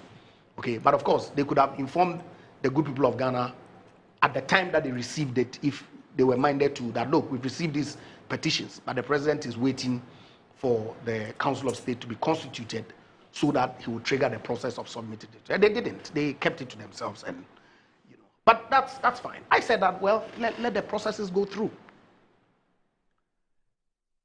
because it cannot be that the Chief Justice is above the law.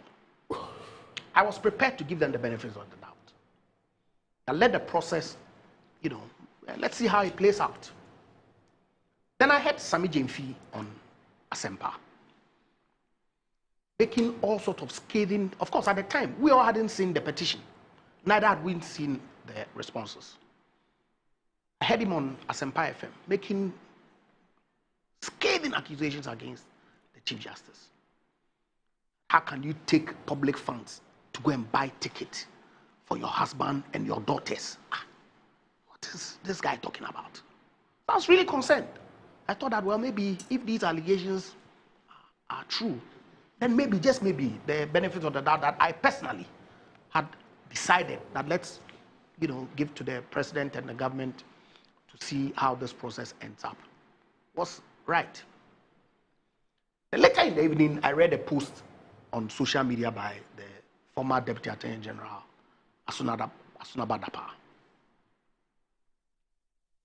counteracting essentially what Sammy Jemfi had said and making suggestions to the effect of some of the claims or the assertions in the petition. So I was like, where is this thing going?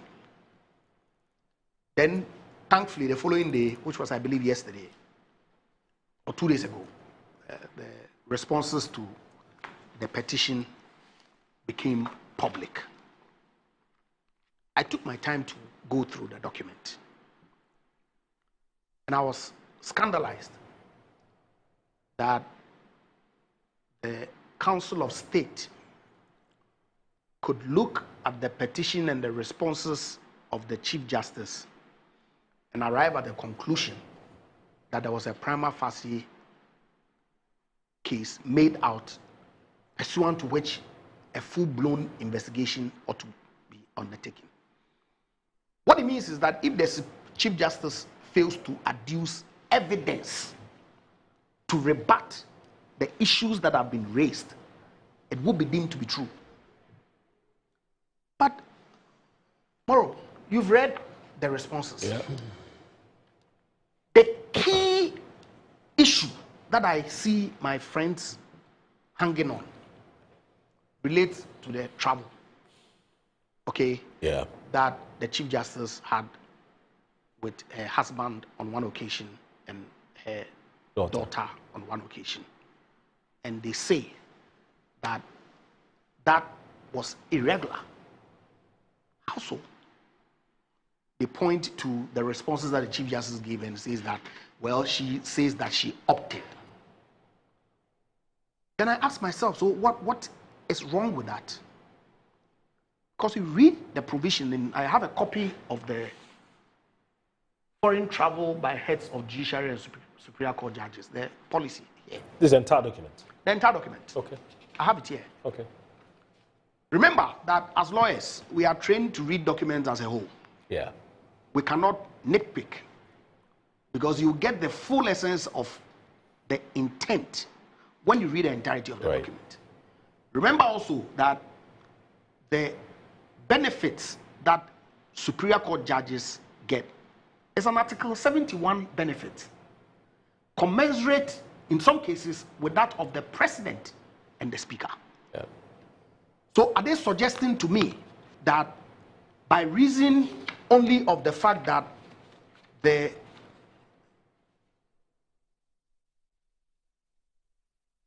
(9)(b), where it says that the travel expenses, where the Chief Justice embarks on a personal or private foreign travel, he or she shall be accompanied by the security alone, means that the Chief Justice can only travel with the security? Is that a suggestion? Meanwhile, if you go on official duty, she can travel with the security, her aide-de-camp, and personal assistant for official travel. So official travel, she can actually travel with 3 officials of the judicial service, plus her husband and or wife or any other person of her choice. So when the Chief Justice is embarking on an official travel, she is entitled to travel with at least 6 people. But they leave that and say, oh, well, in her private travel, she can only go with the security person. I'm suggesting it to them. And I'm not surprised that we hear that the person who recused herself from participating in the Council of State decision making is the former Chief Justice. I don't know how true that is, but it will be useful because she's an extremely public-spirited person. In fact, she was part of the people who demonstrated against the president who nominated her to the office of Chief Justice because she believed that the domestic debt exchange program, which had impacted pensioner bond holders, was wrong. And so I will urge her, it would be extremely good if indeed it is true that she is the one who recused herself, to speak out to the public as to why she did this.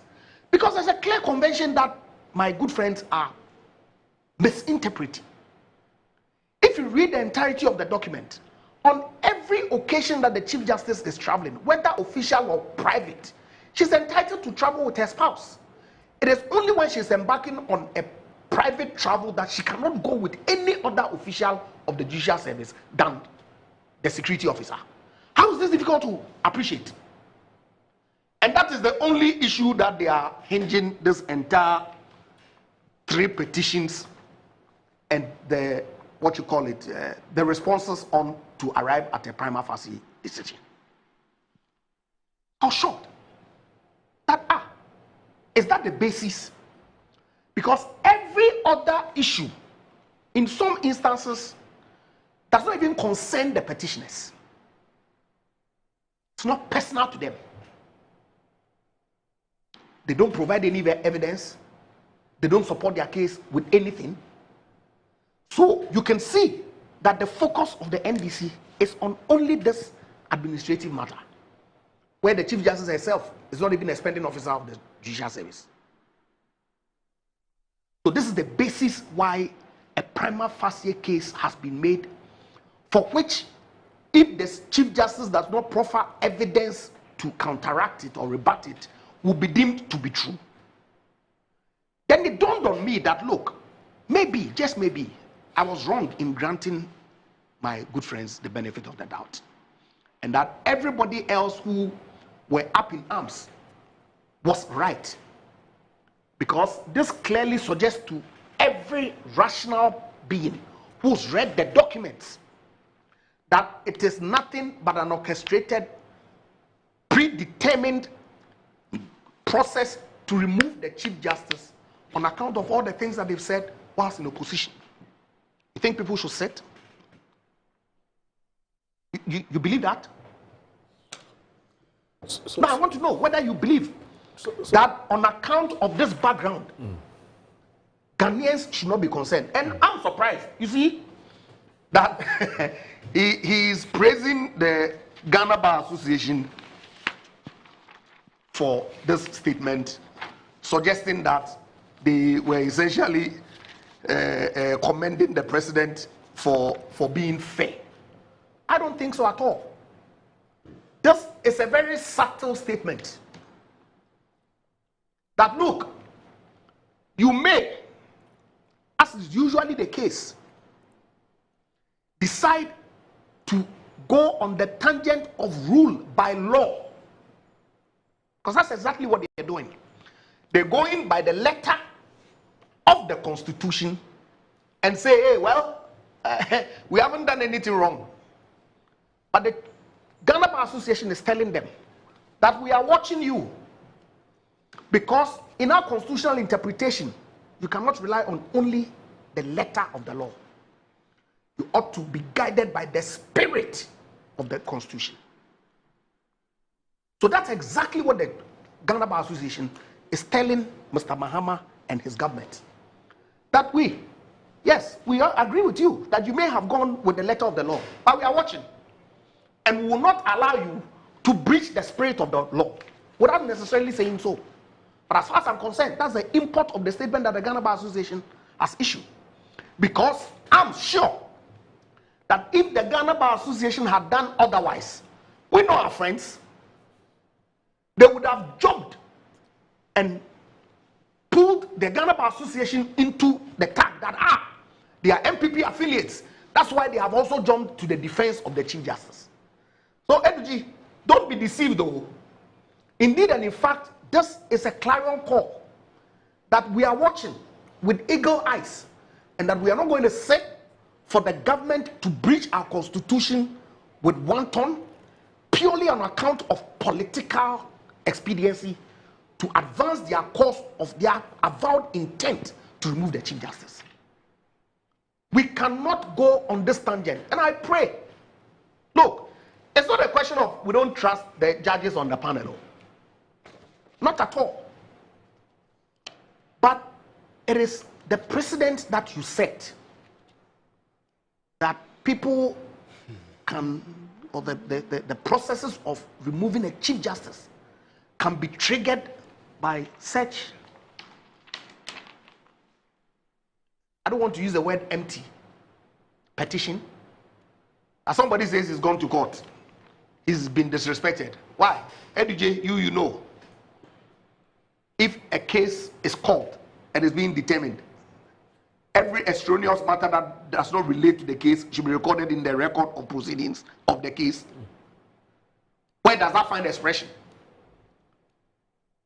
And so this COP Akologo man didn't have a personal suit. And he goes and makes some statements that the court, not the CJ, finds offensive and sanction him.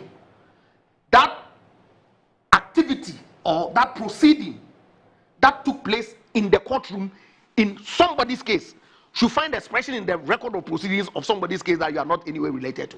How does that happen? And based on that, you accuse the Chief Justice of doctoring the record of court. And you think we shouldn't criticize the Council of State for seeing this as basis for the Chief Justice to be called upon to answer? We shouldn't criticize the Council of State. Let's not do this to ourselves. Look, I've said that the people who claimed that the process to remove Madame Charlotte Osei, my sister, was wrongful, was politically motivated, and spoke against it, should be consistent. Because otherwise I will be practicing unprincipled politics.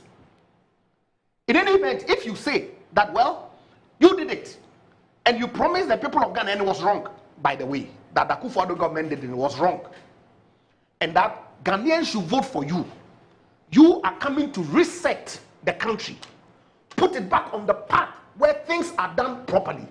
How do you justify this activity or action that you've taken? How is it consistent with your own promise to the people of Ghana? And I'm saying that it's a dangerous path, because I cannot for the life of me begin to imagine a situation where the office of the Chief Justice, and by extension, potentially the entire justice delivery system of this country, becomes coterminous with the tenure of office of president. I cannot for the life of me begin to imagine that even happening. But if we go on that path, like Mr. Mahama and his government are bent on going, I'm afraid that is where this country is going to get to. Is that what we want? All right. I thought he was interested in setting a legacy. Okay. We shouldn't go this path. Right. And it's not because the MPP is in support of the Chief Justice. No, not at all. I believe that is the right thing to do, that we speak against the temptation. And I'll say this, it is only Mr. Mahama whose legacy posterity is going to judge, not the hawks in this party who are urging him on, as far as the facts as we know it today, to do this thing, to tarnish his own legacy. He should do what is right for Ghana. All right, I'll bring in Godwin. But before I do that, let me just bring this announcement to you, the public, our viewers. It's about the Money Summit 2025. The Business and Financial Times, in partnership with EcoBank Ghana, is bringing you the 5th edition of the Money Summit. It's a solution-based event aimed at discussing investment and pensions management, thereby enhancing the financial sector and the overall growth of the Ghanaian economy. This year's summit is on the theme, optimizing investment and pensions management strategies for sustainable retirement income and economic growth. And is scheduled for Tuesday, April 29, 2025 at the Kempinski Hotel, Accra at 9 a.m. The 5th edition of the Money Summit 2025 is powered by the Business and Financial Times in partnership with EcoBank Ghana and support from Social Security and National Insurance Trust, SNIT, Stanbic Bank Ghana, Regulus Investment and Financial Services, Fidelity Bank Ghana, Glyco Pensions, World Vision Ghana, HR Certification Center, the Bank Hospital.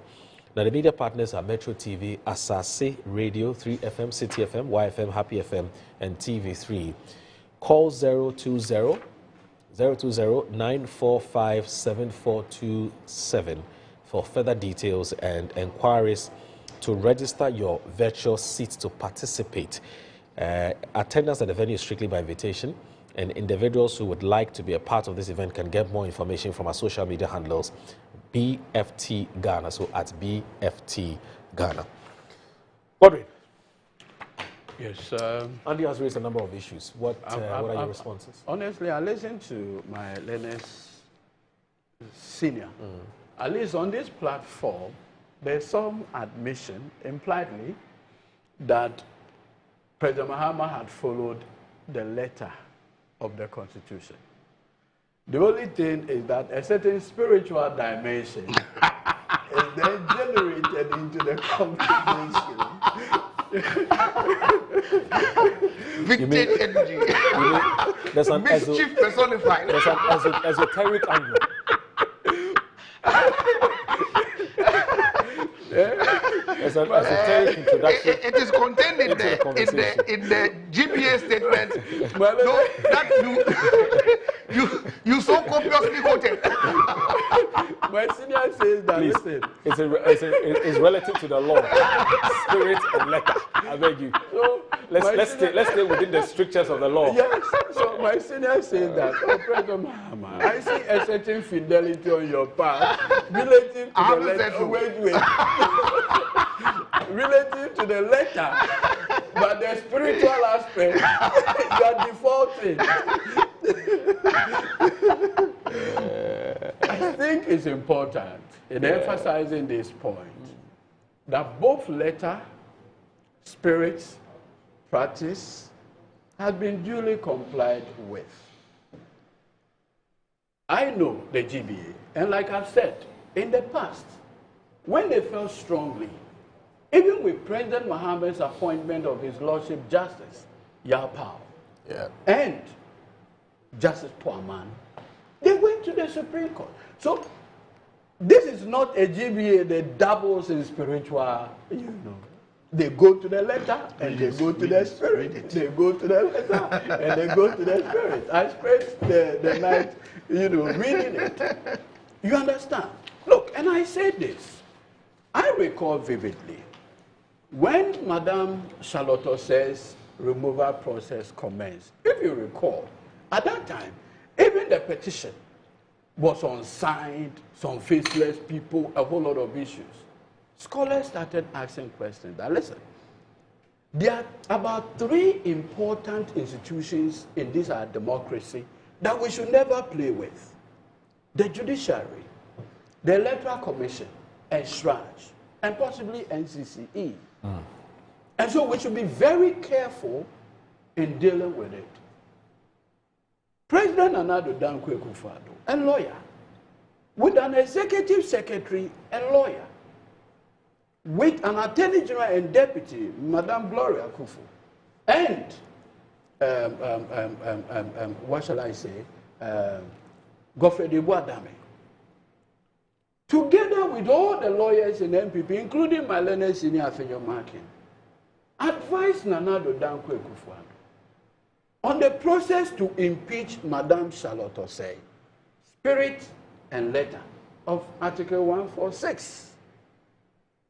At that time, I remember vividly saying that suspending the Electoral Commission chairperson on allegation that she had breached the Procurement Act or violated the Act was too much to take. And my reasoning at that time was that, listen, when Parliament enacted the PPA Act, they provided in it a section 80, from section 80 up to 90, that even where there is an alleged violation of the Procurement Act, the PPA can set up a committee.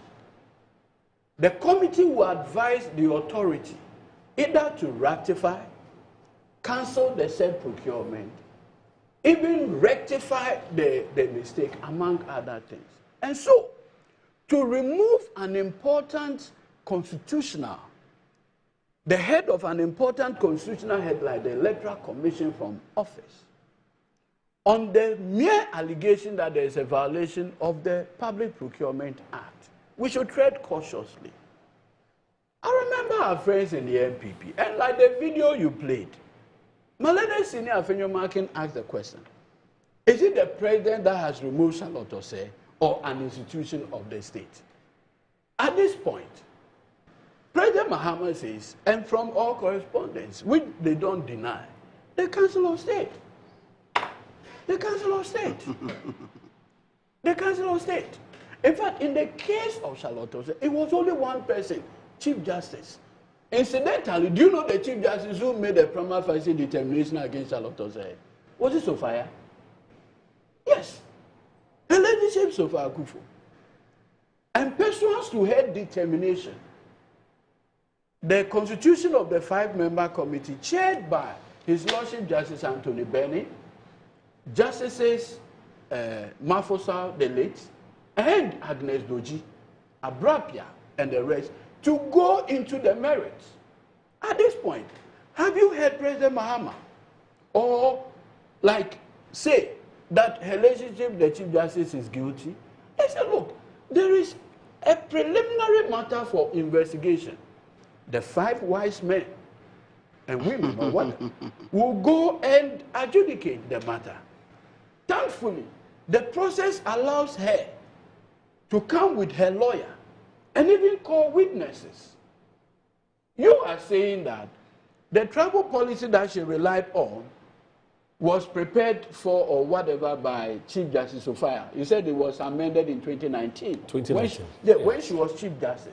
Maybe she will call her as one of her witnesses so that she can come and tell us the spirit and letter read as a whole, the travel policy. She has the benefit of calling witnesses, lawyers together. The petitioners also have the benefit of doing same.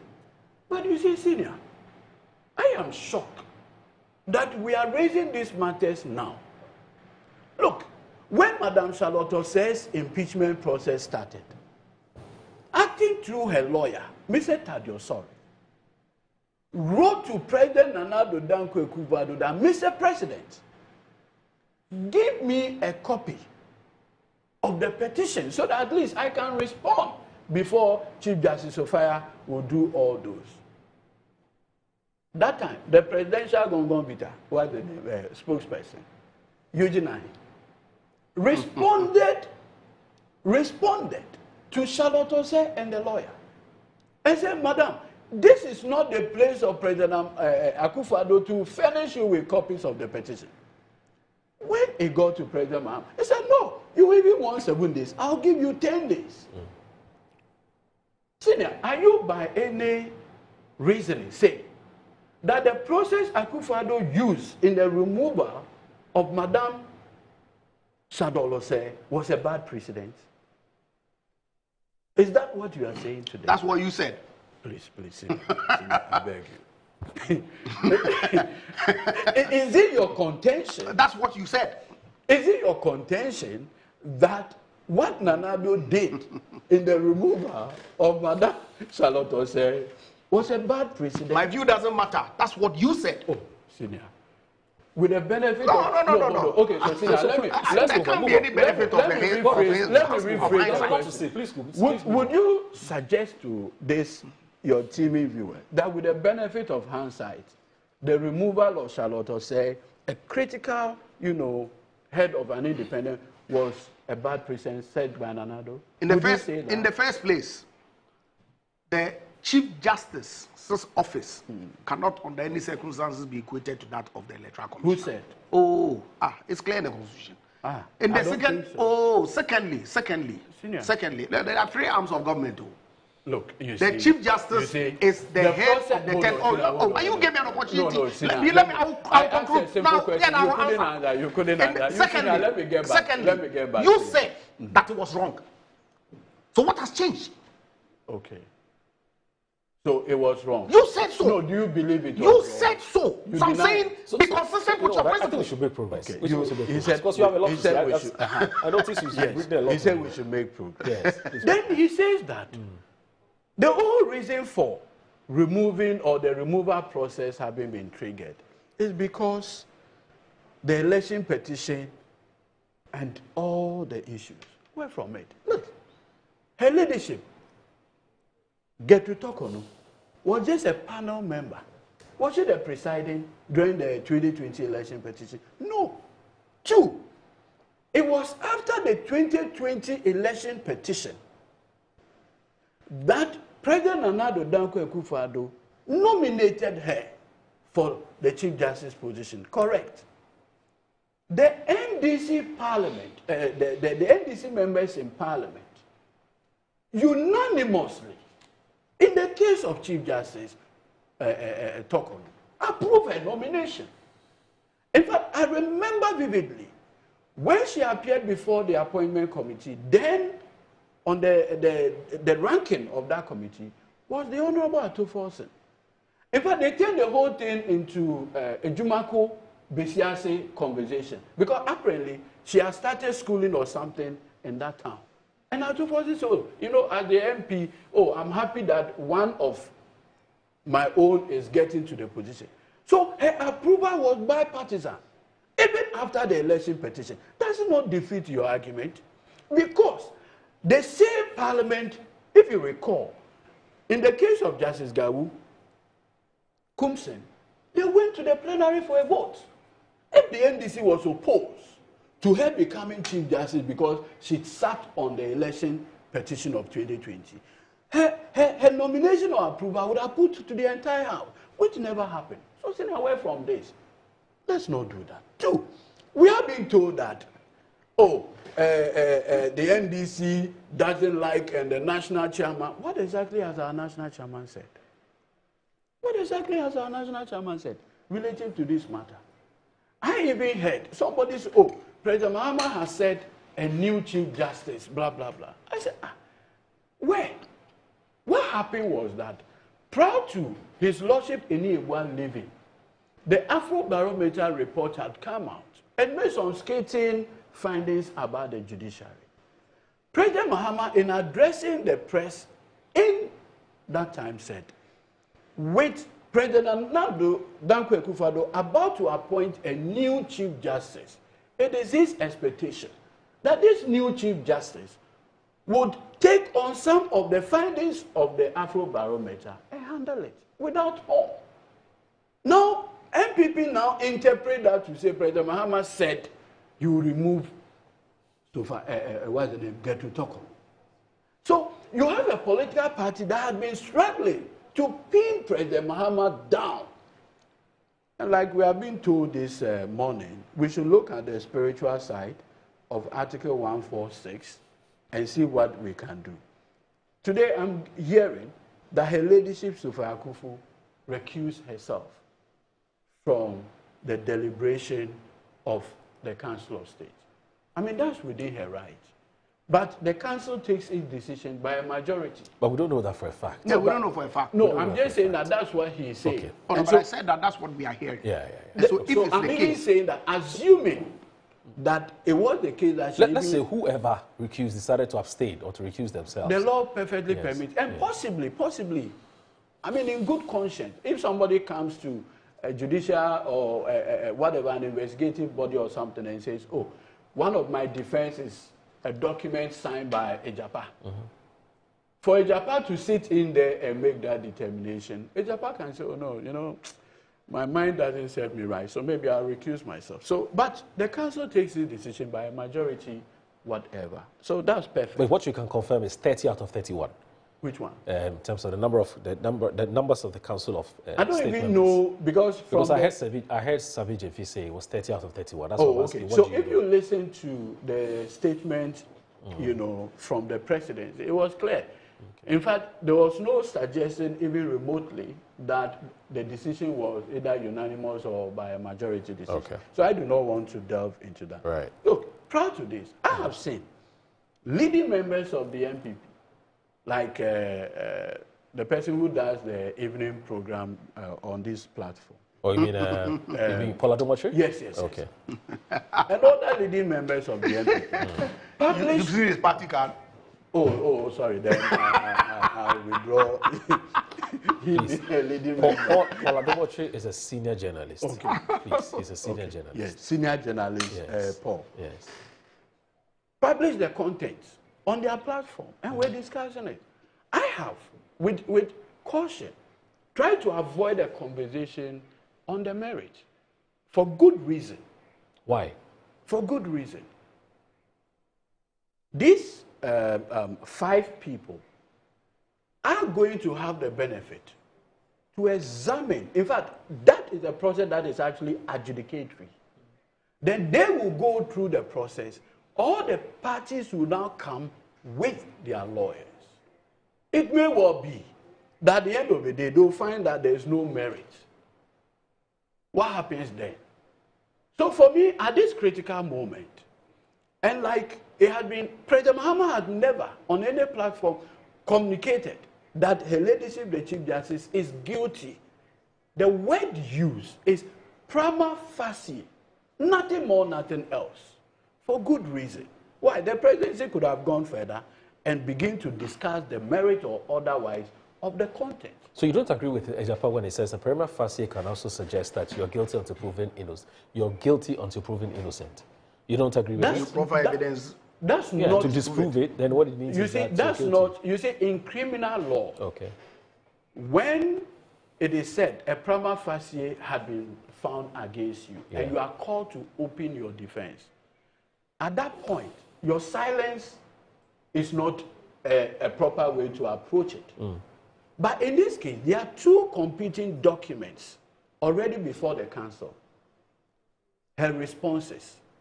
That constitutes, like he will tell you, the mere fact of a response, even if you don't appear, having been given the opportunity, is as good as being offered the opportunity to be heard. Right. Where in this case you have a response, a supplementary response, and documents attached. You know why? You know what? It is the reason why I find it a bit awkward when this whole matter about before the president ferries the petition to the Council of State, you must notify the Chief Justice. Because here we are, and we are laymen. I mean, we are mere mortals, and you are the lawyers, and we need some advice on this. I think commonsensically there's a problem there. So if the Chief Justice decides to respond to the allegations that have been made against her, right? What is this 5-member committee going to do? Okay, so that's precisely the point. No. So, maybe it's something that... No. Let us not for a minute say that we have a better appreciation of this matter. No, wait. No, your colleague lawyers disagree. No, than the framers of the Constitution. Okay. So I initially had a view that at this point, all the president is to make a determination with the Council of State is that the petition is not frivolous. So the issue of balancing a response against the petition and others is like an evaluation. Yes. So at this point, hold on. The president should just say, no, this one, from what I have seen, is empty. It's empty. Oh, from what I've seen serious allegations. So just go into it. Then your responses will come. Yes. And so if you look at the reasoning, at the time President Nana-Addo started the process for the removal of Charlotte Osei, right? In fact, it was when Charlotte Osei appeared before the Justice Anthony Benning committee that she first saw the petition itself. Because I remember Eugene Ahin's response to her when she made a demand for a copy of the petition was basically to say, no, go before the committee. At the committee level, you have the benefit of all these documents, your responses and everything. So it didn't happen. President Mahama has taken the position to a step higher. Fairness. So this is the allegation. What is your response? Okay. You say you need 7 days. Let me give you even 10 days so you can. Okay. You prepare a response and a possible supplement or something. Okay. What puts all of this into? I would not be... So you don't want to delve into I don't the want to content be... of the I don't petition. want to... Because you see, my learned friend goes copiously quoting portions of the travel policy and says that the policy says the Chief Justice, listen carefully, the Chief Justice or a Superior Court judge can travel with a spouse and another person in official travel. However, what we are dealing with in this case is that the allegation is that the Chief Justice, assuming it's the case, traveled with the husband and daughter on a vacation paid for with taxpayers' money. What we need to find out is that the policy, is that what it says? If the policy does not admit of that, then that's an infraction. And understand that the Chief Justice in her response admits that yes, it's true, I traveled with my husband and my daughter paid for by taxpayers' money because I opted for it. Now, but when you don't have an option, it is not something that is open to an election. It is not an option open to you. What would be the basis to say, I opted for it? So it is like saying that the law says, okay, you can travel, but when you are traveling, go with A, B, C, D person. That's what the law says. That you decided to travel and decided to do it with Kwejo and Ama when it's supposed to be somebody else. And you say you opted for it. See, how is that an option? Andrew says the policy doesn't make sense to him. But it's the policy. Yeah. You say the policy doesn't make sense. No, you say it should be read as a whole. You read the entire document as a whole. But you see, in reading it as a whole, that is when you even begin to see that the conduct, assuming that these are the things contained in the petition, then clearly there are issues. So at this point, the judges there with the civilians will now have the opportunity to say, okay, my lady, the Chief Justice, and I've always said, the Chief Justice is like Caesar's wife. Senior, you appreciate that. It's like Caesar's wife. Caesar's wife must be above reproach. The very moment you go out there and you hear that Cleopatra, the wife of Caesar, is having an affair with Mark Antony, clearly you can no longer continue to be, you must be above reproach. She is supposed to hold me. Okay, so here's the thing. So this is the personal travel by the Chief Justice. Now, this is the, how do you call it, an extract from her responses. So now, the Chief Justice this is an extract from the policy. The Chief Justice shall be entitled to 2 round-trip business class tickets, right? So Accra, London, Accra. 8-2. Yes. So now I just want to read the whole thing quickly. To be utilized during his or her vacation, travel expenses, hotel accommodation, and per diem will be borne by the Judicial Service and capped at 14 days, right? And capped at 14 days per round trip. Okay. Now, when the Chief Justice embarks on a personal or private foreign travel, he or she shall be accompanied by the security alone. Underlined, right? Alone, right? And it uses the word shall. Yes, shall. Good. Now, it says how travel, is that option? Right. So the travel, no, it's not discretionary. It's not. It's not discretionary. There's no question of option. So, it says when the Chief Justice embarks on a personal or private foreign travel, shall be accompanied. He or she shall be accompanied by the security alone. Not by husband, not by daughter. So let me just finish this quickly. Now, the travel expenses of the security comprising air ticket, hotel accommodation, and per diem shall be borne by the Judicial Service. Right? That's taxpayer. Yes, that's taxpayer. Right. So this is the official, and there's official travel by justice. My senior invites us here to read the document as a whole. Okay. There's a reason why they've been cut. So this is B, there is a C. You notice that the C, the heading is official travel by the Chief Justice and provide the conditions. B, justices of the Superior Court. Yeah. No. Yeah, so it says by justices, but it isolates. Court. You understand? Now look at B. The B is instructive. Personal travel by the Chief Justice. Specific. Now we are told that assuming that this policy was violated, the understanding I get from my learned senior is that this does not require an investigation. It should be dismissed in limit. How is this possible? But I haven't said that the policy was violated.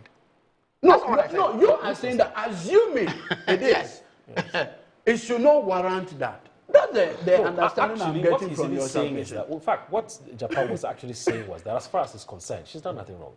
Absolutely. So the policy as it stands. She hasn't breached anything. No, senior, hold on. The B is clear, with respect, senior. The B says that, B2 says that you can travel. But when you are traveling and it is private, like vacation, then you can't go with a personal assistant, an aide-de-camp, and a security. You can only go out of these 3 officials with only a security. Yes. Together with your spouse or any person. Precisely. Yes. Because it's a private visit. Okay.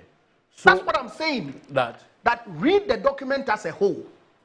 And remember also that you have to read this thing in conjunction with the Presidential Emoluments Committee reports, which set out the conditions of the President, the Speaker, and the Chief Justice, and other Article 71 office holders. Yes. It's all there. Yes. I haven't had time to go through to extract. Hold on. But at this critical moment, right, the petitioner said, this is what you have done. Then you provided a document to show that I did it because I have lawful justification. Correct. But you see, no, wait, hold on. Not to interject here, because we don't have too much time. But you see, it's important for us to recognize that the process for establishing the prima facie, right, and the reason why the Chief Justice or any other person is required to respond is to determine whether this thing is to provide a sieve, right, where the Council of State and the President can dismiss the petition at that point. So if the Chief Justice has responded to these allegations, attach documents, including responses to audit observation, I'm saying that for the Council of State not to make a determination that there's no basis to proceed is dangerous. Now, that's the point that I'm making. So you see, I want us to juxtapose by parity of reason. I recall when the Charlotte Osei petition, and I always want to use that because that's what. No, wait. When the Charlotte Osei petition came, and the request was made on President Nana Addo Dankwa Akufo-Addo to furnish her with copies of the petition, so that, like you rightly pointed out, this sieving process can go on. I recall Eugene Ahin's response. In fact, I screenshot it. And in Eugene Ahin, they actually said, go to court. If you see the Ghana Web publication, go to court.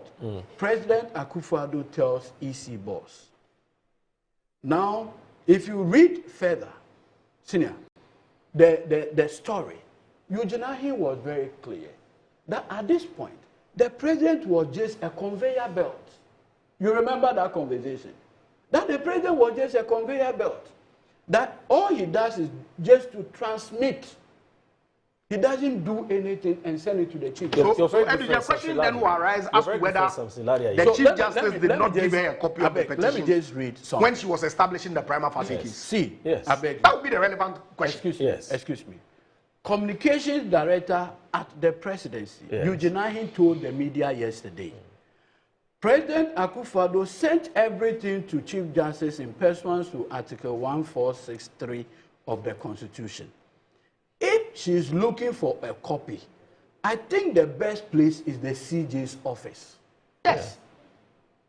Now he proceeds. It's a straightforward issue. If she wants a copy, she should get it from the Chief Justice.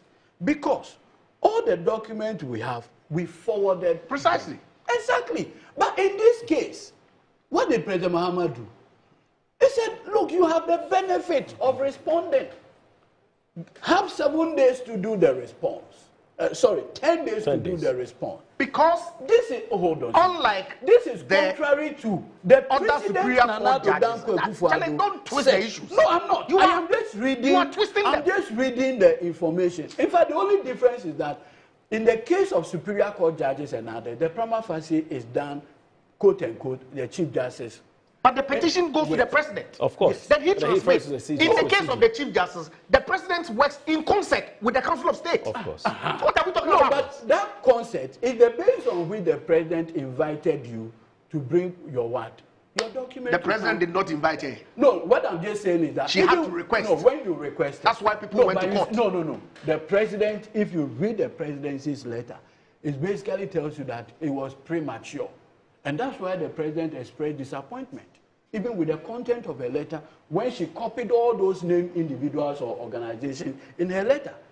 But I'm just saying that at least President Mahama so far had just followed the law. And so you sit in your office and you see on social media a publication by the spokesperson to the President that some petitions have been received asking you for your removal, and those petitions have been forwarded to the Council of State without you knowing.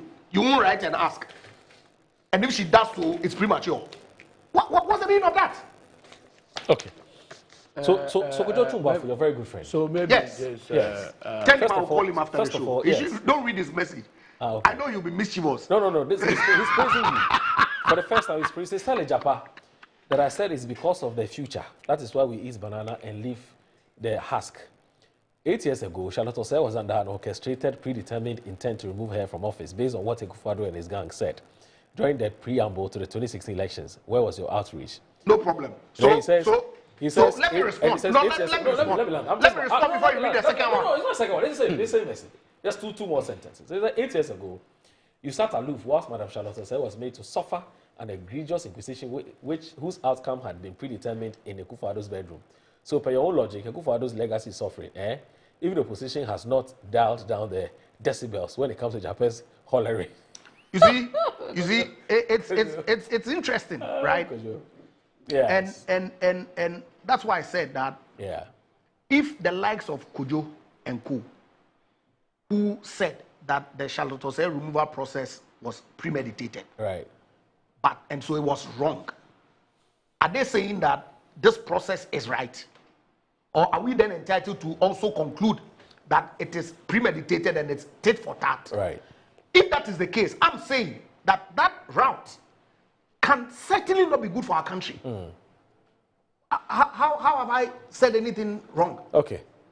So let me in any event, you complained that Akufo-Addo's actions were wrong, right, and that when Ghanaians vote for you to come into office, you were coming to reset and undo all these wrongs. No, so why are you perpetrating it? No, Senior, That's my only question. Are you by this saying that the Chief Justice is already guilty? I haven't said so.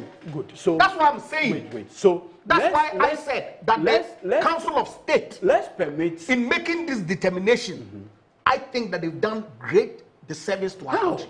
Because the responses that the Chief Justice provided should have enabled them to make that determination that there's no basis to proceed. No. That's the purpose for which the Constitution puts them there to be part of the process, and nothing more. We are overreaching a few principles, yes, in the sense that this is a duty cast on them to perform. In performance, they are saying that on the face of the petition, Senior, it is not frivolous, in the sense that you can make that determination without taking responses from the Chief Justice. No, but she had provided a response. And I'm saying that the responses deal sufficiently with all the issues that there was no basis to advance it further at all. No, it is the more reason why the new committee, the 5-member committee, will have the benefit, look at it. And like you pointed out, her lawyers will respond. Let's play ostriches. I remember vividly in the Charlotte Osei matter. But like they say, the future is pregnant. With respect. At that time, they had to go, and in fact, written responses and submissions were all filed. Guess what? It was the first time Madame Charlotte Osei actually saw, like I pointed out, the petition, was when the Chief Justice had asked for her response. At that level. Okay. I'm saying that we've gone a step further. All right. President Mahama had elevated the rule of law to a different level. All right. Where the opportunity to provide response is even done at this preliminary level. Okay. With sound legal advice. All right. So let me just do this. Ali Huraya, who is a member of the member of the NDC, Zango Koko, says that, good morning. So the MPP still thinks that Ghanaians wash their face towards upwards, right? Ghanaians are wiser than what we think the MPP think they are previously. My greetings to you and your panelists, Ismaila Huraya Ali. Sometimes these messages, they type it as if to say we who are MPP are not Ghanaians. And then this one. The fact that you have a different opinion makes you a non-Ghanaian. Yes. Chris says that Ejaba Mensah couldn't speak like the Pope when Ghanaians cried over a certain deal that happened in the past. Why is he crying today more than the bereaved? The recent agenda must possibly affect every sector, including the judiciary. Where was Mr. Japan when Madam Charlotte Osei was removed? When indigenous Ghanaian banks were callously collapsed by the administration, he saw nothing wrong with it. And he's on your show talking like the father of the law. Moro, my father once told me that hypocrisy like a Which banks were collapsed? Chris from Ashalibo Trade. Which banks? Sent that message. Moro, And which banks were collapsed? Finally, Musa Batwa says that I honestly don't understand the Japan Men's position on this matter. So that's it. All right, so this is where we end today's show. Thank you very much for watching another edition of Good Morning Ghana. My name is Adumo. Thanks to Enjoy your birthday. Thank you. Happy birthday. Thank you so very much. A great weekend, senior. Thank you very much. And then also, Godwin Edisi Tambaklo is the Chief Executive Officer Acting of the NPA. I want to thank you very much. Juma Mubarak, thanks for watching. Have a good day. Bye-bye.